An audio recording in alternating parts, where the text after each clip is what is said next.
Hello everyone, आप सभी का स्वागत है फिर से एक नए वीडियो के साथ।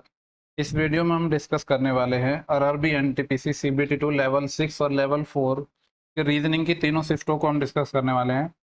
मैथ की शिफ्टों को हम ऑलरेडी डिस्कस कर चुके हैं, जैसा कि आपको पता होगा कि आंसर की आने के शायद 1 या 2 दिन बाद ही मैंने सारी शिफ्ट डिस्कस कर ली। तो देखो, ये जो रीजनिंग का सेक्शन है इसको मैं डिस्कस नहीं करने वाला था, क्योंकि काफ़ी लोगों ने इसको ऑलरेडी डिस्कस करवा दिया है, यानी सॉल्व करवा दिया है। और मेरा इसको सॉल्व करवाने का कोई प्लान भी नहीं था, और आप लोगों ने कर भी लिया होगा, लेकिन फिर भी देखो टेलीग्राम पे रेगुलर मैसेज आ रहे थे लोगों के कि मैं इसको सॉल्व करवाऊँ। फिर भी मैंने सोचा कि मैं इसको रहने देता हूँ, क्योंकि ऑलरेडी काफ़ी दिन से आंसर किया गया तो लोगों ने बना लिए हैं क्वेश्चन। फिर भी मैंने सोचा कि चलो, अब इतने लोग बोल ही रहे हैं तो मैं बना ही लेता हूँ। ठीक है। तो फिर देखो, अब आपने ऑलरेडी सॉल्व कर लिए होंगे, तो इसमें हम नया क्या करेंगे, हम क्वेश्चंस को उस तरीके से सॉल्व करेंगे जैसे आप मॉक टेस्ट या जो रियल एग्जाम है उसमें करते हो। रियल एग्जाम या मॉक टेस्ट से साइंस की हम जो पहले उन क्वेश्चंस को करेंगे जो क्वेश्चन हमें एक्चुअली में करने चाहिए, और जो फर्स्ट अटैम्प्ट में हमें स्किप करने चाहिए उन क्वेश्चनों को हम स्किप करते चलेंगे। क्योंकि देखो, अभी ये बहुत हवा उड़ रही है कि मतलब अभी जो एनटीपीसी सीबीटी 2 का लेवल 6 और 4 हुआ है, इसकी जो रीजनिंग है बहुत टफ आई है या बहुत कैलकुलेटिव आई है, तो ऐसा कुछ नहीं है। देखो, अगर आपने अच्छे से जो पेपर को एनालिसिस किया होगा तो 35 में से ना 28 से 29 क्वेश्चन, इवन 30 क्वेश्चन तो आप आसानी से बना लोगे। इवन बना तो आप पूरे 35 ही लोगे। बस प्रॉब्लम ये था कि जो पजल पूछी है ना, उन पे सिर्फ एक पजल पे एक क्वेश्चन पूछा है। तो आपको करना क्या था कि आपको स्टार्टिंग में पजल्स में फंसना ही नहीं था, पहले आपको वो क्वेश्चन बनाने थे जो क्वेश्चन आपसे आसानी से बन रहे थे, फिर पजल को आपको लास्ट में बनाना था। और अगर आप ऐसा करोगे तो ऐसा नहीं है कि आपके पास एग्जाम में टाइम नहीं बचेगा, डेफिनेटली टाइम बचेगा। आपके पास 90 मिनट होंगे, कम से कम 20 से 25 मिनट बचेंगे अगर आपने ठीक ठाक तैयारी की है तो, और आप क्वेश्चनों में उलझोगे नहीं तो। ठीक है। तो देखो, बहुत सारे लोगों का ये कहना था कि मतलब पेपर, वो इससे जो पेपर उन्होंने लेवल 6 में दिया है उससे वो कहीं अच्छा कर सकते थे, लेकिन वो कुछ क्वेश्चन में फंस गए। तो वो यही सब है कि पजल्स वगैरह इन सब में नहीं फंसना था, या जो भी अच्छे क्वेश्चंस हैं जो भले ही हमें आते हों लेकिन थोड़े टाइम टेकिंग है, उनको हम फर्स्ट अटेम्प्ट में छोड़ेंगे। क्योंकि देखो, एग्जाम में हर क्वेश्चन का एक फिक्स नंबर होता है कि उतने ही नंबर का है, कोई क्वेश्चन कम या ज़्यादा का नहीं होता। तो हमें ओवरऑल फाइनली मार्क्स से मतलब है कि हमारे मार्क्स कितने आ रहे हैं, ये नहीं है कि ये क्वेश्चन मुझे करना ही है या ये टॉपिक मेरा अच्छा है। तो अपने ईगो पे नहीं लेना है किसी भी सवाल को। ठीक है। तो उसी हिसाब से हम डिस्कस करने वाले हैं। और बाकी देखो, कुछ लोगों का ये भी कहना था कि मैं पेपर, ये जो पीडीएफ है इसको इंग्लिश में रखूँ। तो देखो, मैं सोच रहा था कि इसको मैं इंग्लिश में ही रखूंगा, लेकिन अगर आपको भी पता है कि जो रेलवे का एग्जाम है उसमें जो मेजोरिटी है वो हिंदी मीडियम स्टूडेंट की है, तो फिर इसमें मैंने इसलिए हिंदी में ही रखा है क्वेश्चंस को। बाकी देखो, जो टर्म है जो आपको जो इंग्लिश मीडियम वाले लोग हैं वो समझ नहीं आएंगे, तो उनको मैं साथ साथ में बताते चलूंगा और मैं क्वेश्चंस को एक्सप्लेन करते चलूंगा। तो ऐसा नहीं कि आपको समझ नहीं आएगा, चाहे आप हिंदी मीडियम से हो या इंग्लिश मीडियम से हो, क्योंकि मैथ और रीजनिंग में ऐसे बहुत ज़्यादा टर्म नहीं होते हैं जो आपको समझने में इतनी प्रॉब्लम करेंगी। ठीक है। बाकी थोड़ा आप मैनेज कर लो, क्योंकि मेरे पास इतने रिसोर्सेज नहीं है कि मैं क्वेश्चंस को बायलिंगुअल टाइप करवा सकूं। ओके। तो देखो, मैं फिर बोल रहा हूँ कि हम उसी हिसाब से पेपर को सॉल्व करेंगे जिस तरीके से हमको एग्जाम में करना चाहिए था, और हम आराम आराम से पेपर को डिस्कस करेंगे, कोई जल्दी नहीं है। ओके। तो जिन लोगों ने कर लिया है बहुत अच्छा है, नहीं किया है तो आप देख सकते हो वीडियो, या पहले आप, मेरी एडवाइस है कि आप पीडीएफ से सॉल्व करो, अगर आपको लगे कि वीडियो देखना चाहिए तो देखो। ठीक है। तो देखो, चाहे भले ही 1-2 लोग देखे उससे फ़र्क नहीं पड़ता है, अब 1-2 लोगों ने बोला तो मैं वीडियो बना रहा हूँ। चलो स्टार्ट करते हैं बिना टाइम वेस्ट करे। देखो, पहला क्वेश्चन है हमारा, अप्रोक्सीमेशन से है। ठीक है। और ये है 499.37 प्लस 1.95 इंटू 4.79 माइनस। ओके। देखो, ये आंसर हो जाएगा, हमारा कुछ करना ही नहीं है, नेक्स्ट क्वेश्चन की बात करते हैं। देखो, ये क्यों आंसर हो जाएगा, चलो मैं बता देता हूँ।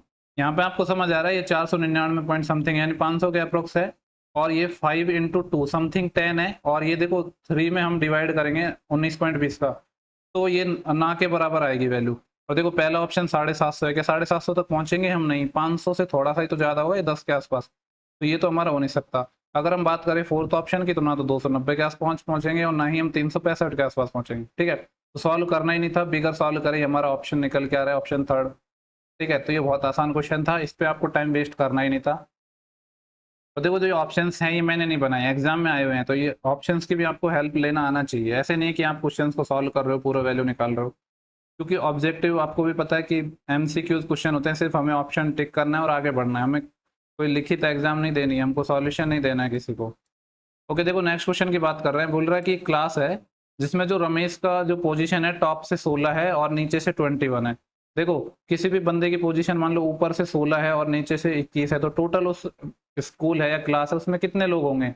आपको पता है कि टॉप प्लस बॉटम -1 होता है या लेफ्ट प्लस राइट -1 होता है, ये आपने बहुत अच्छे से पढ़ा होगा। तो टोटल स्टूडेंट या जो भी है वो कितने आ जाएंगे, 16 + 21 कितना हो गया हमारा 37, और 37 - 1 तो टोटल हो गए 36। अभी बोल रहे हैं कि 21 स्टूडेंट ऐसे हैं जो उत्तीर्ण हुए हैं, मतलब पास हुए हैं। तो फेल होने वाले कितने हो जाएंगे, 36 में से 21 माइनस कर दो तो कितना आ जाएगा, ये 15 आ जाएगा। यही पूछा है कि फेल होने वाले कितने, तो ऑप्शन नंबर 2 हो जाएगा हमारा। ठीक है, तो दोनों तो बहुत आसान क्वेश्चन थे। तो देखो ये शिफ्ट मैंने भी सॉल्व नहीं किया, ऐसा नहीं है कि मैं आपको ये सॉल्व करके करा रहा हूँ, मैं भी अभी साथ साथ में ही सॉल्व कर रहा हूँ। क्योंकि ये बोल रहा है कि एक, देखो देखते ही समझ आ रहा है, यहाँ पे पूछ रहा है कि कुछ ऐसे सिंबल्स यूज करने हैं जिससे कि हमारी जो थर्ड इक्वेशन है उसको भी सेटिस्फाई कर दे। देखो तो हमें 11, 8, 5, 9 से 43 बनाना है, तो कैसे बना सकते हैं हम, अगर 11 और 8 को मल्टीप्लाई करते हैं तो 88 आता है, और 43 बनाना है, 5 नाम 45 करके देखते हैं, शायद हो सकता है इससे बन सकता है, मुझे लग रहा है। 8 में से 5 गया तो 3, और 8 में से 4 गया तो 4, 43। ओके देखो बन रहा है। क्या कर रहे हैं, पहले दोनों नंबर को मल्टीप्लाई, फिर माइनस कर रहे हैं अगले दो को मल्टीप्लाई। इसको भी चेक कर लेते हैं बन रहा है कि नहीं। 9 7 63 और 6 7 42, 3 में से 2 गया था 1, और 6 में से 4 गया 2।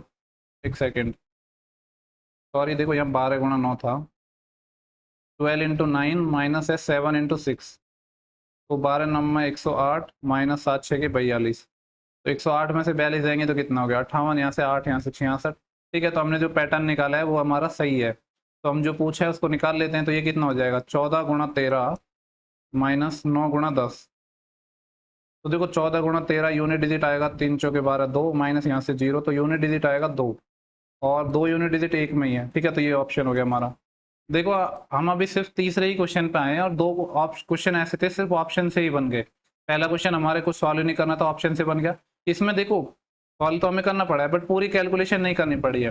ठीक है, तो देखो कैलकुलेशन, बहुत लोग बोलते हैं कि कैलकुलेशन के शॉर्टकट सीखने चाहिए या वो सब, तो मैं उन सब में बिलीव नहीं करता हूँ। क्योंकि देखो जो जो हमारे एग्जाम है, कॉम्पिटिटिव एग्जाम है, उनमें जो कैलकुलेशन होती है क्वेश्चंस के बीच में आती है। ऐसे नहीं कि आपको सिंपली कैलकुलेशन पे क्वेश्चंस देते हैं, तो आपको ये छोटी छोटी चीजें ना अप्लाई करने आनी चाहिए, जैसे कि यूनिट डिजिट हो गया, या और भी जैसे कि डबल यूनिट डिजिट हो गया, या फिर डिजिटल सम वगैरह। काफ़ी ऐसी चीज़ें हैं, क्योंकि देखो आप ऑप्शन पे भी नज़र मारा करो, ऐसा नहीं कि आप सारी जो क्वेश्चंस हैं उनको पूरे को सॉल्व करोगे फिर आंसर टिक करोगे। ठीक है, तो मैं आप इसको सॉल्व नहीं करवाऊंगा क्योंकि आंसर यही आना है। मुझे पता है सिर्फ एक ही ऑप्शन में जब ये है तो मैं क्यों इतनी मेहनत करूंगा। ओके, देखो नेक्स्ट क्वेश्चन की बात करें। देखो ये पजल का क्वेश्चन है, इसको हम अभी छोड़ के चल रहे हैं, इसको हम बाद में बनाएंगे। नेक्स्ट क्वेश्चन है, बोल रहा है कि उस संख्या युग्म का चयन करना है जो संबंधित नहीं है। ठीक है, तो ये क्वेश्चन क्या है कि जो हमारे जो इसमें तीन जो हमारी टर्म है, तीन ऑप्शन तो क्या है, एक लॉजिक फॉलो करेंगे और चौथा है वो फॉलो नहीं करेगा, तो हमें वही ढूंढना है। एक तरीके से ऑड वन आउट का क्वेश्चन है ये, कह सकते हैं हम। ठीक है, तो देखो इसमें क्या लॉजिक हो सकता है। देखो 22 34 25 42 कुछ कॉमन तो आ नहीं रहा है, ना ही कुछ प्राइम का लग रहा है। अगर गैप की बात करें तो यहाँ 12 है या 1 है, गैप का भी नहीं लग रहा है। ठीक है, तो देखो क्या लॉजिक हो सकता है इसमें। देखो ये 34 से 22 बनाना है, अगर 34 का मैं हाफ करता हूँ तो कितना आता है, 7 आता है, नहीं 17 आएगा। 34 का मैं आधा कर दूँ तो 17 आता है, और 17 में 22 बनाने के लिए 5 जोड़ना पड़ेगा। ठीक है, तो अगर यहाँ मैं 42 की बात करता हूँ तो 42 का आधा 21 है, लेकिन 25 बनाने के लिए 4 जोड़ना पड़ेगा। 12 का आधा होता है 6, और 6 में मैं 5 जोड़ रहा हूँ तो 11। ओके, देखो इसमें और इसमें तो ये लग रहा है, अगर इसकी बात इसको भी देख लेते हैं, 24 का आधा होता है 12, और 12 में 5 जोड़ रहे हैं तो 17 है। ठीक है, तो हमें पता चल गया ना लॉजिक क्या है हमारा। दूसरे वाले नंबर का कर रहे हैं हाफ, देन उसमें कर रहे हैं +5, तो हमारा इस हिसाब से ऑप्शन नंबर 2 हो जाएगा। ऑड चुनना था ना हमें, तो ऑप्शन नंबर जो हमारा 2 है इस सवाल का सही जवाब हो जाएगा। ठीक है, देखो ये ऑड वन आउट वगैरह ये क्वेश्चन ऐसे हैं, अगर आपको लॉजिक समझ आ रहे हैं तो तुरंत आ जाएंगे, वरना फिर आपके बहुत टाइम भी लग सकता है। ओके, देखो नेक्स्ट क्वेश्चन की बात करते हैं। ये ब्लड रिलेशन का क्वेश्चन है, और देखो बहुत ज़्यादा बड़ा नहीं है तो इसलिए हम इसको बना लेते हैं। ठीक है, देखो ब्लड रिलेशन का क्वेश्चन बनाने से पहले मैं आपको कुछ बता देता हूँ कि मेरे जो नोटेशन होगा, जैसे कि अगर मैं मेल की बात करूँ तो मेल के लिए मेरा नोटेशन होगा ट्राइंगल, फीमेल के लिए होगा मेरा नोटेशन सर्कल, और अगर ये दोनों हस्बैंड वाइफ हुए तो मैं इनके बीच में लगाऊंगा प्लस साइन। ठीक है, तो ऐसे करूंगा। ये चीज़ देखो हर किसी की अलग अलग हो सकती है, मेरा नोटेशन यही होता है, तो मैंने आपको पहले बता दिया है। ठीक है, तो अब हम फैमिली ट्री बनाने की कोशिश करते हैं। बोल रहा है कि G M P V Z और डी के एक परिवार के 6 सदस्य हैं। ठीक है, जेड वी का पुत्र है। ओके, देखो वी का पुत्र है जेड, यानी वी का क्या बनाना है, सन बनाना है हमें। तो अब देखो इसका तो जेंडर पता है सन, तो मैं इसको बना देता हूँ ऐसे, ये इसका सन हो गया, तो ये लाइन हमारी यूज हो गई। एम है वो वी का भाई है। देखो वी का भाई बनाना है तो एम यहाँ पे आ जाएगा और भाई है तो ये, और ये दोनों भाई बहन है तो हम इनके नीचे ऐसे डॉट डॉट एक लाइन खींच देते हैं जिससे पता चलेगा कि ये बहन या भाई है। उनके बीच में मैं ऐसे लाइन खींचूंगा। नेक्स्ट बोल रहा है कि डी और वी क्या है, विवाहित जोड़े हैं।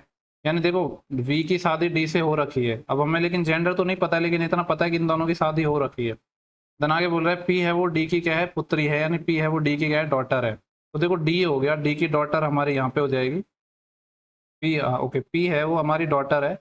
और देखो ये इसका सन था, ये डॉटर हो गया, तो ये दोनों भाई बहन हो गए। ठीक है। आगे बोल रहा है जो डी है वो जी की सिस्टर है। डी कौन है, सिस्टर है। देखो डी का जेंडर पता चल गया कि डी क्या है, सिस्टर है। जब ये दोनों हस्बैंड वाइफ हैं तो इसको मेल ही होना पड़ेगा क्योंकि एक आदमी और औरत की शादी होती है। आगे बोल रहे डी है जी की बहन है। जो डी है वो सिस्टर है, किसकी सिस्टर है, जी की सिस्टर है। तो जी को हम यहाँ बना देते हैं। अभी यहाँ पे इसका हमें जेंडर नहीं पता है, तो जिनका जेंडर नहीं पता है उनको हमने ऐसे ही रहने दिया। तो ये हमारा फैमिली ट्री बन गया है। अब पूछ रहा है कि जेड का पी से रिलेशन क्या है, यानी जेड कौन है पी का। तो जेड ये रहा और पी ये रहा।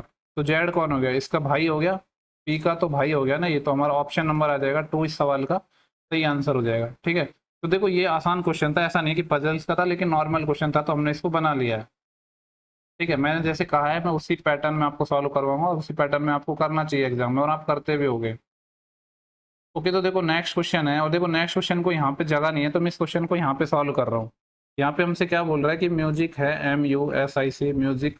म्यूजिक को मैंने कॉर्ड किया है कुछ इस तरीके से LTTZD। ओके, ऐसे कॉर्ड किया है और बोल रहा है कि कॉन्सेप्ट को कुछ ऐसे लिखा है। तो हमसे पूछ रहा है सिंगिंग को कैसे लिखेंगे। तो पहले देखते हैं कि इनमें क्या लॉजिक है। अब देखो वैसे तो आपको नंबर डायरेक्ट याद होने चाहिए, नहीं भी है तो मैं लिख देता हूँ। यहाँ पे 13 है, ये 21 है, ये 19 है, बाकी ये सब हर किसी को याद होते हैं। देखो यहाँ पे तो डायरेक्ट समझ आ रहा है कि ये 12 पाता है -1 हो रहा है, और 21 से 12 -1 है, यहाँ क्या हो रहा है +1 है। देन आई से जे, ये 9 पे आता है, 10 पे आता है +1, सी से डी +1। देखो क्या हो रहा है, शुरू के 2 में -1 और फिर 3 में +1। देन नेक्स्ट बात करते हैं कॉन्सेप्ट, CONCEPT। देखो इसमें चेक करना इसलिए जरूरी था क्योंकि ये 1 2 3 4 5 डिजिट का नंबर था, जबकि ये क्या है 1 2 3 4 5 6 7 है इसमें। तो इसका कॉर्ड किस तरीके से क्या है, BM, उसके बाद है DFQU। ठीक है, और जो हमसे पूछा है उसमें कितने डिजिट है, 1 2 3 4 5 6 7, यानी इसका जो लॉजिक होगा वही होगा। देखो सी से बी हो रहा है -1, ओ से एन है -1, एन से एम है -1, सी से डी है +1, ई से एफ है +1, पी से क्यू है +1 और टी से यू है +1। ठीक है, देखो आपको समझ आ रहा है कि जो 7 डिजिट का है इसमें तो 4 जो नंबर है हमारे उनमें तो +1 हो रहा है, शुरू के 3 में -1 हो रहा है, जबकि यहाँ पे 5 डिजिट का था तो -1 हो रहा था, शुरू के 2 में +1 हो रहा था 3 में। तो हमसे पूछ रहे हैं सिंगिंग का कॉर्ड क्या होगा। तो क्या होगा, शुरू के 3 में तो -1 होगा, तो S-1 क्या होता है हमारा 19 - 1 18, यानी R से ऑप्शन होना चाहिए। तो 4 तो हमारा हो गया बाहर। उसके बाद I है, I में से -1 करते हैं तो आता है H, तो RH होना चाहिए, सब में है। फिर N से भी -1 करते हैं तो M, तो RHM आना चाहिए, RHM इसमें नहीं है, तो 2 ऑप्शन हो गए हमारे बाहर। अब आपको पता है कि सब में +1 है, तो अगर लास्ट वाला G है तो इसमें +1 करेंगे तो H आएगा, जबकि यहाँ पे है J, तो ये भी नहीं होगा हमारा ऑप्शन। कौन सा बच गया, सिर्फ ऑप्शन नंबर 1। तो क्वेश्चन नंबर 7 है, इसका सही जवाब हो जाएगा ऑप्शन नंबर 1। आई होप आपको क्लियर हुआ हो। ठीक है, तो अब देखो हमें नेक्स्ट क्वेश्चन करना है, तो इस क्वेश्चन को सॉल्यूशन को यहाँ से मैं मिटाऊं क्या, चलो रहने देता हूँ, इस क्वेश्चन को बना लेंगे हम यहीं पे। देखो नेक्स्ट क्वेश्चन हमारा है, ये बोल रहा है कि सभी सालसा हैं वो जैज है। ठीक है, मैं यहाँ पे डायग्राम बनाने की कोशिश करूँगा। देखो सालसा को मैं एस से डिनोट कर देता हूँ। बोल रहे कि जो सभी सालसा हैं वो जैज है, जैज को मैं लिख रहा हूँ जे से। देन नेक्स्ट बोल रहा है कोई जैज है वो कथक नहीं है। देखो यहाँ पे कथक को मैं के से रिप्रेजेंट कर रहा हूँ, और सेस और सालसा और जैज में, सॉरी जैज और कथक में कोई रिलेशन नहीं है, यानी इन दोनों डायग्राम के जो ये है इनमें कोई रिलेशन नहीं है। तो पूछ रहा है कि कंक्लूजन क्या हो सकते हैं। बोल रहा है कि कुछ जैज सालसा हैं, सम जैज और सालसा। जैज यहाँ पे है और सालसा अंदर है, तो अंदर की तरफ सम का रिलेशन तो बनेगा ही, तो पहला हो गया सही। दूसरा बोल रहा है कि कोई सालसा कथक नहीं है, तो बोल रहा है कि no salsa is Kathak. Salsa यहाँ पे है और कथक यहाँ पे। अब देखो जैज ही हमारा कथक से रिलेटेड नहीं है, तो सालसा भी नहीं होगी, तो ये भी हमारा सही हो गया। तो क्या हो जाएगा हमारा, बोथ निष्कर्ष फॉलो, दोनों निष्कर्ष अनुसरण करते हैं, पालन करते हैं। तो ऑप्शन नंबर 3 इस सवाल का हमारा सही जवाब हो जाएगा। इसके बाद हम नेक्स्ट क्वेश्चन की बात करते हैं। देखो क्वेश्चन नंबर 9 है तो हमारा पजल का, लेकिन आसान क्वेश्चन है, छोटा है, तो इसको हम बना लेंगे साथ साथ में ही। ये बोल रहा है कि एक ग्रुप है जिसमें टोटल 5 लड़के हैं। ठीक है, बोल रहा है कि प्रत्येक की लंबाई अलग अलग है। ओके, एच केवल ई से छोटी है। ठीक है। देखो यहाँ पे बोल रहा है कि एच है वो केवल ई से छोटी है, इसका मतलब है ई सबसे बड़ी होगी, उसको मैं ऊपर लिख रहा हूँ, उससे नीचे आएगा एच। इन दोनों का तो पोजीशन हमें पता चल गया है, जो मैं ऊपर लिख रहा हूँ वो सबसे बड़ा होगा, जो नीचे आएगा वो छोटा होता जाएगा। तो ये लाइन हमारी यूज हो चुकी। देन बोल रहा है कि एफ पी के जितनी लंबी नहीं है। इसका मतलब क्या है, जो एफ है वो हमारी पी से तो क्या है कहीं नीचे ही आएगी। ठीक है, तो अभी हमें नहीं पता है कहाँ पे आएगी, हमने ऐसे सिंबल लगा लिया कि नीचे आएगी। अब इनको हम रिलेट करेंगे जब हमारा दो चीजें रिलेट होंगी। तो बोल रहा है कि एफ पी के जितनी लंबी नहीं है, वो बोल रहा है कि पी है वो जी से छोटी है, यानी पी है वो जी से छोटी है। इसका मतलब है पी के ऊपर भी कहीं जी आएगा, क्योंकि जी से बड़ी हो जाएगी। तो बोल रहा है उनमें से कौन सबसे छोटी है। देखो इनकी पोजीशन तो आपको पता ही थी कि ये सबसे टॉप पे था, सेकंड नंबर पे था, तो ये तो फर्स्ट और सेकंड पे थे, इनकी तो फिक्स पोजीशन हो गई। अब हमारे पास टोटल 5 थे, तो 2 की पोजीशन ये होगी, 3 की होगी, तो और हमारे पास कोई ऑप्शन ही नहीं बचा, इनको हमें ऐसे ही बिठाना पड़ेगा, ये जी, ये पी, ये एफ। ठीक है, क्योंकि हमारे पास और केस ही नहीं बचा है। तो पूछ रहा है कि सबसे छोटा कौन है, तो सबसे छोटा हो जाएगा एफ, जो कि है ऑप्शन नंबर थर्ड। ठीक है, तो यही सवाल का हमारा आसान जवाब, सही जवाब हो जाएगा। ठीक है, देखो ये क्वेश्चन था, भले ही पजल का था लेकिन आसान क्वेश्चन था, इसलिए हमने इसको साथ साथ में बना लिया है। नेक्स्ट क्वेश्चन देखो, ये भी आसान ही है लेकिन इसको हम बाद में बनाएंगे, क्योंकि इसको सॉल्व करने के लिए हमें स्पेस चाहिए, और वो हम नेक्स्ट स्लाइड में बाद में बनाएंगे। ओके, देखो ये भी पजल का है, इसको भी हम अभी छोड़ देते हैं। देखो क्वेश्चन नंबर 12 है ये हमारा, इसको हम चाइनीज कोडिंग के नाम से भी जान रहे हैं। बोल रहा है कि इसमें जो काउंट है उसको किस प्रकार लिखा जाएगा। ठीक है, देखो गुड डीड्स पे का ये लिखा है, तो इसमें क्या करते हैं, हमें सबसे पहले कॉमन चीजों को ढूंढते हैं। अब देखो यहाँ पे है गुड्स डीड्स पे, यहाँ पे है पे ऑल बिल्स, तो देखो यहाँ पे एक पे है, यहाँ पे भी एक हमारा पे है, और यहाँ की बात करें तो ऑल योर डीड्स काउंट, यहाँ पे तो कुछ सेम नहीं है, तो इनमें पे सेम है। ठीक है, सिर्फ दो ही वर्ड सेम है हमारे, और तो कुछ सेम है नहीं, तो यहाँ पे भी दो सेम होंगे। देखो सेम क्या है हमारा, एजी तो है, एजी सेम है हमारा, और कोई सेम नहीं होगा। इसका मतलब ये है जो हमारा पे है उसका कॉर्ड तो हमसे निकल के आ गया, क्या है, एजी हो गया हमारा, लेकिन हमें जो कॉर्ड निकालना है वो काउंट का निकालना है। ठीक है, और देखते हैं कि जो हमारा पे हो चुका है, अब यहाँ बोलते हैं गुड डीड्स दो बचे हैं, और यहाँ पे क्या है, ऑल योर डीड्स काउंट। देखो दो चीजें कॉमन आई है, मैं अलग कलर से रिप्रेजेंट कर रहा हूँ। ठीक है, मैं हाइलाइटर यूज कर लेता हूँ। देखो यहाँ पे हमारा क्या कॉमन है, ये डीड्स कॉमन है यहाँ पे, और यहाँ पे भी हमारा डीड्स कॉमन है, तो इन दोनों में अब क्या कॉमन बचा है, एजी को छोड़ के, B I T R, T R है, तो ये टी आर हो जाएगा, ये टी आर हो जाएगा। इसका मतलब है डीड्स है हमारा, उसका कॉर्ड क्या आ चुका है। देखो ये मैं से यहाँ पे लिख रहा हूँ, ऐसे इनको लिखने की जरूरत नहीं है, क्योंकि हमसे ये तो पूछा ही नहीं है, जो पूछा है वो तो काउंट है। अब यहाँ पे क्या बच गया, ऑल योर काउंट, और देखो यहाँ इन दोनों की बात करें तो इनमें क्या है, ऑल कॉमन है। ठीक है, देखो इस वाले में ऑल है हमारा, ये रहा यहाँ पे ऑल, और इस वाले में भी ऑल है, और तो कुछ कॉमन नहीं है दोनों में, तो यहाँ पे ओ डी ई जेड, और यहाँ पे ओ डी, तो इसका कोड हो जाएगा ओ डी ओ डी। अब बचा क्या हमारा, देखो एक तो बचा है योवर और एक बचा है काउंट। योवर की बात करते हैं तो कहीं पे नहीं है, ना ही काउंट है, यानी इसका मतलब है हमसे जो काउंट का कोड पूछ रहा है, या तो वो एस एन होगा हमारा बचा हुआ, या फिर यू एम होगा, ये दो ही होंगे, एस एन या फिर यू एम। तो ऐसा ऑप्शन कौन सा है, एस एन या यू एम, ऑप्शन नंबर है हमारा फोर्थ। ठीक है, तो इसका सही जवाब हो जाएगा ऑप्शन नंबर फोर्थ। क्लियर है, आई होप आपको क्लियर हुआ हो। देखो नेक्स्ट क्वेश्चन की बात करते हैं, तो फिर हमारा पजल से क्वेश्चन आ गया, तो इसको हम अभी छोड़ के चलेंगे। ओके, देखो ये वाला क्वेश्चन है हमारा, इनइक्वलिटी से है।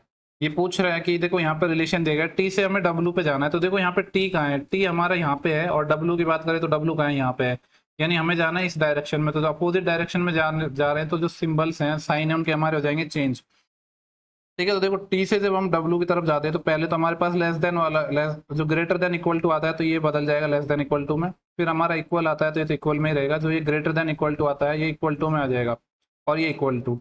ठीक है, तो देखो टी से जब हम डब्लू में पहुंचे तो हमारे रास्ते में ये दो तरह के सिंबल आए, और देखो जब आपको बताइए कि हम जो प्रेफरेंस देते हैं किसको देते हैं, जैसे कि greater, greater than equal to, ऐसे ही लेस देन इक्वल टू और इक्वल टू।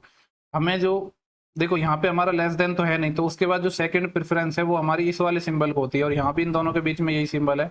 इसका मतलब है कि ये तो हमारा सही हो जाएगा फर्स्ट कंक्लूजन तो। ठीक है, ये हमारा सही हो गया। नेक्स्ट नेक्स्ट की बात करते हैं, सी से एम पे जाना है। सी कहाँ है हमारा, देखो सी हमारा यहाँ पे है, एम हमारा यहाँ पे है। देखो आपको देखते ही समझ आ रहा है कि यहाँ पे तो एक बार ग्रेटर देन आ रहा है, और फिर यहाँ पे लेस देन भी आ रहा है, तो इनमें तो कोई रिलेशन बन ही नहीं पाएगा, तो ये हो जाएगा हमारा गलत। तो यहाँ पे क्या होगा, ओनली फर्स्ट फॉलो होगा। ऐसा कौन सा ऑप्शन है, केवल निष्कर्ष फर्स्ट सत्य है। ठीक है, देखो हिंदी इंग्लिश वगैरह की लैंग्वेज की अभी इतनी जरूरत आपको पड़ी नहीं है क्वेश्चंस में, तो इसका सही जवाब हो जाएगा हमारा ऑप्शन नंबर 2। देखो नेक्स्ट क्वेश्चन वापस हमारा चाइनीज कोडिंग से आ गया है। देखो ऐसे क्वेश्चंस में क्या करते हैं, सबसे पहले जो मैक्सिमम जो ये स्टेटमेंट है ना, उनमें जो सबसे ज्यादा कॉमन होता है पहले हम उसको लेते हैं, उसके बाद जो कम टाइम कॉमन है उसको लेते हैं। जैसे कि अगर मैं इसमें बात करूँ तो सी देखो मेरे को यहाँ भी नजर आ रहा है, और सी यहाँ भी नजर आ रहा है, और सी यहाँ भी नजर आ रहा है, तो ये तीनों में कॉमन है, तो तीनों में एक ऐसा कॉमन वर्ड ढूंढते हैं कि क्या हो सकता है। देखो यहाँ पे तो टी आई है, यहाँ पे टी आई है, और लेकिन यहाँ पे टी आई नहीं है, तो टी आई तो हमारा नहीं होगा। तो वीई है, वीई है, वीई है, देखो वीई हो जाएगा इसका कॉर्ड। इसका कॉर्ड क्या हो गया हमारा, वीई। तो जो रेड कलर से मैंने किया है सी का कॉर्ड तो हो गया अभी, लेकिन हमें चाहिए पार्टी और ड्रेसेस का। तो देखो ड्रेसेस की अगर हम बात करें तो एक तो मेरे को ड्रेसेस नजर आ रहा है यहाँ पे, और दूसरा नजर आ रहा है यहाँ पे, ठीक है। तीसरे में तो है नहीं, और ना ही ऐसा कोई वर्ड है जो तीनों में कॉमन हो। तो इनमें क्या है कॉमन, इसमें है टी आई और इसमें भी है टी आई। टी आई है ना, इसका मतलब है कि टी आई तो हमें चाहिए, क्योंकि ड्रेसेस का कॉर्ड टी आई है, तो ये ऑप्शन हो गया बाहर। और एक किसका कॉर्ड चाहिए हमें, पार्टी का चाहिए, ठीक है। तो देखो यहाँ पे दियर है, यहाँ पे दियर है, इन दोनों में दियर है, यहाँ पे दियर है हमारा ये रहा, यहाँ पे दियर है ये रहा, तो इन दोनों में कॉमन क्या है फिर अब। देखो यहाँ पे सिर्फ एस यू बचा है, ये एस यू है, एस यू है, तो एस यू कॉमन हो जाएगा हमारा दियर का। देखो दियर का कॉर्ड हमारा एस यू हो चुका है, अब हमें पार्टी का चाहिए, दियर का कॉर्ड हो चुका है एस यू। यहाँ से एफ एस और एन एक्स बचे हैं, दो बचे हैं, और यहाँ पे क्या है, एक तो वी है एक पार्टी है, और वी इन दोनों में भी कॉमन है, और कॉमन क्या है इनमें, एन एक्स कॉमन है, एन एक्स कॉमन है, इसका मतलब है जो पार्टी का कॉर्ड हो जाएगा एफ एस। तो ऐसा ऑप्शन चाहिए जिसमें एक तो एफ एस हो हमारा और एक टी आई हो, और ऐसा ऑप्शन है हमारे पास, ऑप्शन नंबर थर्ड। ठीक है, तो इस सवाल का जो सही जवाब हो जाएगा हमारा वो है ऑप्शन नंबर थर्ड। देखो इनमें कुछ नहीं, सिर्फ कॉमन ढूंढना होता है, पहले जो ज्यादा टाइम कॉमन है पहले उसको लेते हैं हम। इस क्वेश्चन की बात करते हैं, तो इसमें हमें नेक्स्ट ढूंढना है। देखो ये 17 पे है और फिर ये 13 पे है, तो 17 से 13 की मैं बात करूँ तो कितना हो रहा है, माइनस का 17 से 13 -4 हुआ है, फिर 13 से 9 है, वापस -4 हुआ है, 9 से फिर -4 हुआ है, 5 में से 4, तो ए में से भी -4। ए का मतलब होता है हमारा कितना, 27 समझ सकते हैं हम इसको, 27 में से 4 तो 23। 23 मतलब डब्ल्यू से आंसर स्टार्ट होगा, और डब्ल्यू से देखो ये ऑप्शन नहीं है हमारा, ये नहीं है। देन इसके बाद करते हैं एच से एन है, तो 8 से 14 है, प्लस का 6 है, 14 और 6 20, 20 से 26, फिर 6 और 6 12, 12 मतलब एल चाहिए, डब्ल्यू के बाद एल चाहिए, एल इसमें है और इसमें नहीं है, तो यही हमारा आंसर हो गया। हमें पूरा क्वेश्चन सॉल्व करना ही नहीं होता है, ठीक है, तो हमारा आंसर निकल के आ गया, तो हमें उससे मतलब है। ओके, देखो नेक्स्ट क्वेश्चन की बात कर रहे हैं, बोल रहे हैं कि 1 जनवरी 2017 को क्या था, थर्सडे था। तो हमसे पूछ रहा है कि उसी ईयर में 31 मार्च को क्या था। ठीक है, तो देखो 17 लीप ईयर तो हमारी होगी नहीं, तो जब 1 जनवरी को हमारा क्या था, गुरुवार था, थर्सडे था, तो एक उसके बाद दिन कितने बच गए, जनवरी में 31 दिन होते हैं, तो 30 तो यहाँ से बच गए। अब चूंकि ये लीप ईयर नहीं था तो फरवरी में 28 दिन ही होंगे, प्लस जनवरी हो गया, फरवरी हो गया, और हमसे पूछ रहा है 31 मार्च को क्या दिन होगा, तो 31 ही और जोड़ेंगे। ठीक है, और ऑड डे आपको निकालने का पता होगा, हम क्या करते हैं 7 से डिवाइड करते हैं। ठीक है, तो सबसे या तो जोड़ के 7 से कर लेते हैं या अलग अलग कर लेते हैं। जब 7 को डिवाइड करेंगे तो 7 चौक 28, 2 ऑड डे तो यहाँ से आएगा, और अगर मैं इसकी बात करूँ तो 28, तो यहाँ तो ऑड डे आएगा ही नहीं, यहाँ तो 0 हो जाएगा, और 7 चौक 28, 3 यहाँ से आएंगे, तो 3 और 2 5 ऑड डे आएंगे। ठीक है, यहाँ पे हमारा थर्सडे था, तो थर्सडे में अगर हम +5 डे जोड़ेंगे तो क्या आएगा, थर्सडे का कॉर्ड होता है कितना हमारा 4, 4 में हम 5 जोड़ेंगे तो 9 कॉर्ड हो गया। 9 का मतलब है 7 को तो अलग कर दो, क्योंकि 7 के बाद रिपीट हो जाते हैं, तो +2 और होंगे। और 2 का मतलब क्या होता है, 1 का मतलब मंडे, 2 का मतलब ट्यूसडे, ट्यूसडे मतलब मंगलवार। तो क्वेश्चन नंबर 17 है, इसका हमारा जो सही जवाब हो जाएगा वो है ऑप्शन नंबर थर्ड, मंगलवार। ठीक है, आसान क्वेश्चन था ना। नेक्स्ट क्वेश्चन की बात करते हैं। बोल रहा है कि एक निश्चित जो कोई कोड लैंग्वेज है उसमें रिलेशंस को ऐसे लिखा जाता है, नंबर्स को ऐसे लिखा जाता है। ठीक है, तो देखो ऐसे तो सेम कोडिंग है अगर आपको नजर आ रहा है तो, लेकिन यहाँ पे मेरे को थोड़ा स्पेस नजर नहीं आ रहा है सॉल्व करने के लिए। ठीक है, मैं इसी में थोड़ा समझाने की कोशिश करता हूँ। देखो यहाँ पे मैं अगर इनको नंबरिंग दे दूँ, क्योंकि देखो देखने से मेरे को पता चल रहा है इसमें कुछ नया कोड ऐड ही नहीं किया है, ये जो है इन्हीं का प्लेस इधर उधर किया है। ठीक है, मैं इनको ऐसे नंबर दे रहा हूँ 1 से 9 तक। तो देखो यहाँ पे सबसे पहले है टी, और TSRONL। ओके, देखो इसमें क्या किया मेरे को देखते ही समझ आ रहा है, रिलेशंस को हमने ऐसे लिखा है, और यहाँ पे देखो सबसे बड़ा नंबर पहले लिखा है, फिर डिक्रीजिंग ऑर्डर में लिखा है। अगर नंबर्स की बात करें तो सबसे पहले बड़ा, फिर डिक्रीजिंग ऑर्डर में लिखा है। तो ये है हमारा, इसका हमने डिक्रीजिंग ऑर्डर में लिखना है, तो सबसे पहले आएगा सबसे बड़ा नंबर। तो यहाँ पे देखो यू है, तो ओ तो पहले आ नहीं सकता, यू ही हमारा पहले आएगा, और यू के बाद क्या आएगा, टी आएगा। ठीक है, यू के बाद ओ नहीं आ सकता, ये ऑप्शन हमारा गलत, यू के बाद टी आएगा। टी के बाद एन नहीं आएगा, क्योंकि एन से पहले आता है एस, तो यू टी एस, तो ऑप्शन नंबर 4 हमारा इस सवाल का सही जवाब हो जाएगा। क्योंकि देखो वो आगे हमसे बोल रहा है कि, ठीक है, बोल रहा है कि यदि श्रृंखला में सभी संख्याओं को हटा दे, यानी सभी नंबर्स को हटा दे, तो निम्नलिखित में से कौन सा दाएं से 8वें स्थान पर होगा। राइट साइड से हमें 8th प्लेस पे ढूंढना है कौन सा नंबर्स है, नंबर्स को हमें हटाना है। तो देखो ये हो जाएगा हमारा पहला, ये दूसरा, ये तीसरा, नंबर्स को हम लेंगे नहीं, ये चौथा, ये पांचवा, ये छठा, और ये सातवां, और ये हो जाएगा आठवां। आठवां मतलब एम आ जाएगा। तो क्वेश्चन नंबर 19 का सही जवाब हो जाएगा थर्ड। देखो बहुत आसान क्वेश्चन था ना। तो देखो पेपर टफ नहीं था, बस आप क्या पजल्स वगैरह में फंस गए होगे, तो ऐसा आपको हो सकता है लग रहा हो। बोल रहा है कि यहाँ पे जो तीसरे वर्ड है इनका क्या रिलेशन है, तो देखो 13 से 16 आ रहा है +3, 18 से 21 +3, तो 12 से +3 15। 15 मतलब ओ से आंसर होना चाहिए, ये ऑप्शन नहीं हो सकता, ये नहीं हो सकता। ठीक है, अब देखो यहाँ पे लास्ट में एन है और यहाँ पे एच है, तो लास्ट वर्ड हम रिलेशन ढूंढ लेते हैं कि लास्ट में क्या है। लास्ट वाले की बात करूँ तो देखो यहाँ पे टी से डब्ल्यू है, +3 है, 17 से 20 है, +3 है, तो 11 से +3 14, 14 मतलब एन आना है लास्ट में। और एन देखो इसमें एन नहीं है, इसमें एच है, तो ये नहीं होगा, ऑप्शन नंबर फर्स्ट हमारा हो जाएगा सही जवाब। ठीक है, तो देखो रीजनिंग में ऑप्शन एलिमिनेशन एक बहुत अच्छी अप्रोच है, अगर आप भी ये इस तरीके से क्वेश्चंस को करते हो तो आप बहुत सही अप्रोच लगा रहे हो। नेक्स्ट क्वेश्चन की बात बोल रहा है कि नेक्स्ट हमें बता दो। देखो यहाँ ए है, बी है, सी है, तो डी से आंसर हमारा चालू होगा। फिर यू है, डब्ल्यू है, 21 और 23 प्लस का 2, 23 और 25, 25 के बाद 27, 27 का मतलब है 26 के बाद तो रिपीटेशन चालू हो जाती है, यानी डी के बाद ए आएगा। इसमें डी के बाद ए नहीं है, इसमें नहीं है, इसमें नहीं है, ऑप्शन नंबर सेकंड हमारे सवाल का सही जवाब हो जाएगा। ठीक है, अब मेरे को बताओ ये क्वेश्चन कोई टफ है? ये एकदम बहुत आसान हलवा क्वेश्चन है। ओके, देखो कितने सारे क्वेश्चन आ गए हैं इस सीरीज से, कितने सारे क्वेश्चन आ गए हैं बहुत आसान आसान। देखो बोल रहा है कि 3 से 6 है, 3 जोड़ दिया, और यहाँ पे बोल रहा है कि 6 से 9 है, यहाँ पे भी 3 जोड़ दिया, तो 4 में 3 जोड़ेंगे तो 7, 7 मतलब जी, जी से आंसर होना चाहिए, ये नहीं हो सकता, ये नहीं हो सकता। दो ही ऑप्शन बचे हैं और लास्ट के डिजिट हमारे अलग अलग है, तो लास्ट डिजिट पे फोकस करते हैं हम।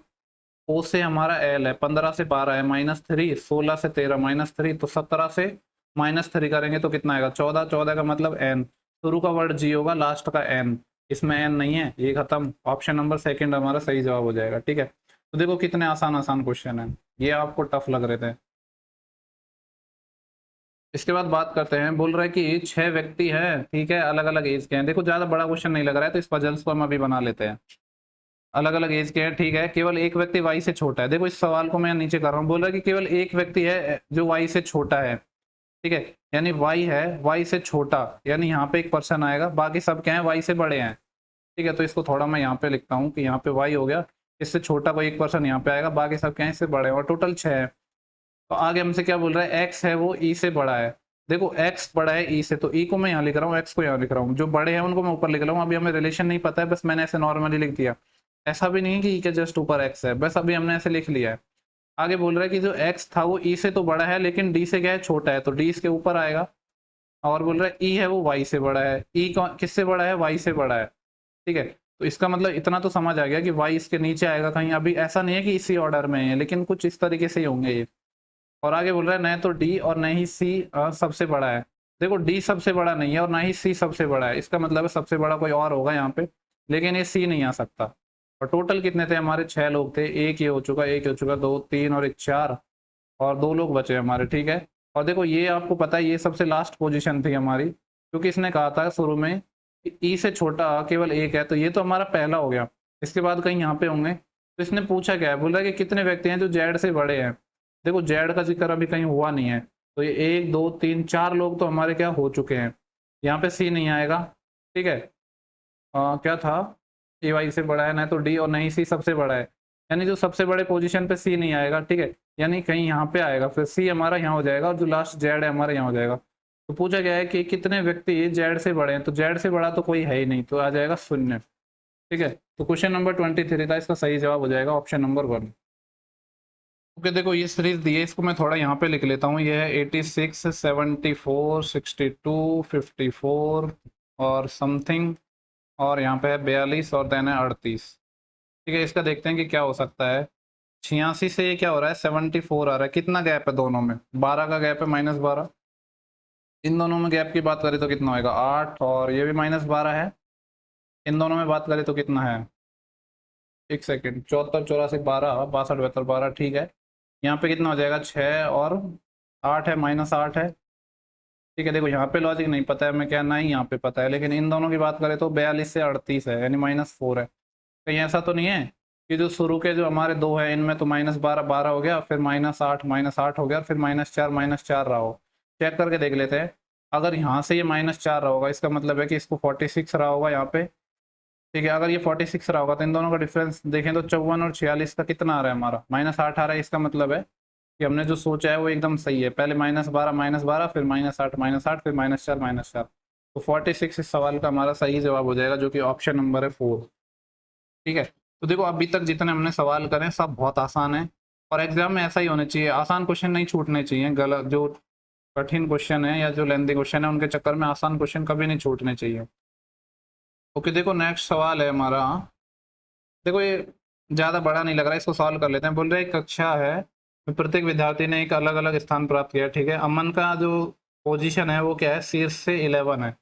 शीर्ष से मतलब टॉप से 11 है। मान लो यहाँ पे कहीं टॉप है और यहाँ पे अमन है हमारा, अमन को मैं इससे रिप्रेजेंट कर रहा हूँ और इसकी पोजीशन यहाँ से है 11। तना के पूछ रहा है, और निखिल का जो स्थान है वो नीचे से क्या है 13 है, ठीक है। मान लो यहाँ इसकी बॉटम है, यहाँ से इसका 13 है। यहाँ पे हम मान लेते हैं निखिल को, ये इसका जो स्थान है यहाँ से ये क्या है 13 है। तना के बोल रहा है केवल जो 3 स्टूडेंट है उनका स्थान अमन और निखिल के बीच है। इसका मतलब है देखो 11 इसका टॉप से था, इसका 13 है, और इन दोनों के बीच में कितने लोग हैं, 3 लोग हैं। तो टोटल कितने लोग हुए, देखो 11 तो ये थे, 13 ये, कितने हो गए 24, और 3 इनके बीच में, यानी टोटल लोग तो हो गए 27। अब हमसे देखते हैं कि पूछा क्या है इन्होंने। पूछ रहे हैं यदि विद्यार्थियों की कुल संख्या एक विषम संख्या है, ठीक है, जो कि 3 से विभाज्य है, बिल्कुल है।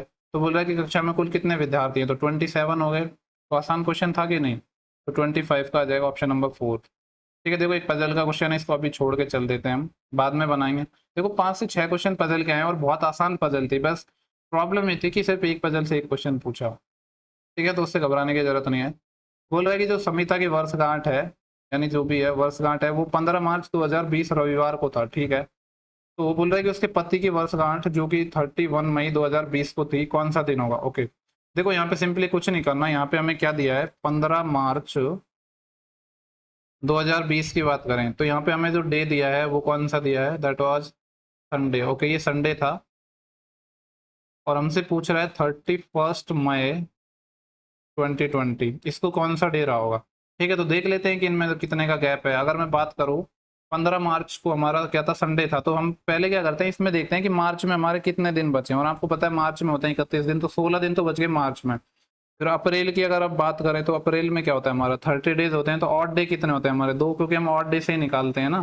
ठीक है, ये देखो अगर आप लोगों को ऑड डे नहीं पता है तो मैं यहाँ पे पूरा लिख देता हूँ। वैसे ऑड डे का मतलब होता है कि जो 7 से डिवाइड करके हम निकालते हैं, तो अप्रैल में कितने होते हैं हमारे 30 दिन होते हैं। ठीक है, चलो मैं 30 ही लिख रहा हूँ यहाँ पे, आप हो सकता है कुछ लोगों को ये चीज़ें पता ना हो। तो ये हमारा हो गया मार्च के बचे दिन या अप्रैल। देन इसके बाद मई में जाना है, और मई में 31 यानी ये हो गया।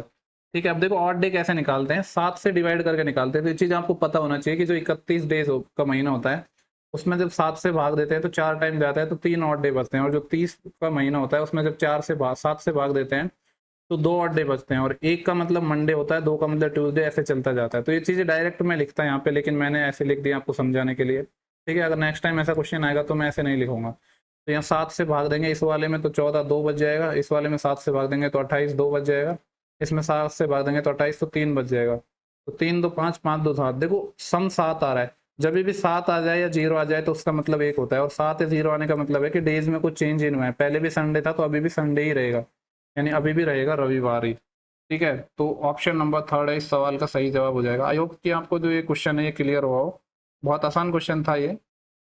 ओके, तो देखो हमें नेक्स्ट क्वेश्चन सॉल्व करना है, तो क्या करते हैं हम यहाँ से चीज़ों को मिटा देते हैं, या देखता हूँ मैं कहीं जगह हो। ये बोला कि कंज्यूम को ऐसे लिख दिया, देखो आपको देखते ही चीज़ें समझ आनी चाहिए। यहाँ पे क्या हो रहा है कि जो ये सेम कोडिंग है, जो वर्ड यहाँ पे है वही वर्ड यहाँ पे है, बस इनकी पोजीशन इधर उधर की गई है। तो मैं यहाँ पे लिखता हूँ, यहाँ पे थोड़ा स्पेस है, CONSUM, कंज्यूम। कंज्यूम को हम लिख रहे हैं CEMNOSU, ये लिख दिया। ठीक है, देखो यहाँ पे किया क्या है इन्होंने, आप वो अगर समझने की कोशिश करो। ओके, देखो ये भी सेम पैटर्न पे है, देखो एक ही पैटर्न पे 2 सवाल बना दे इन्होंने।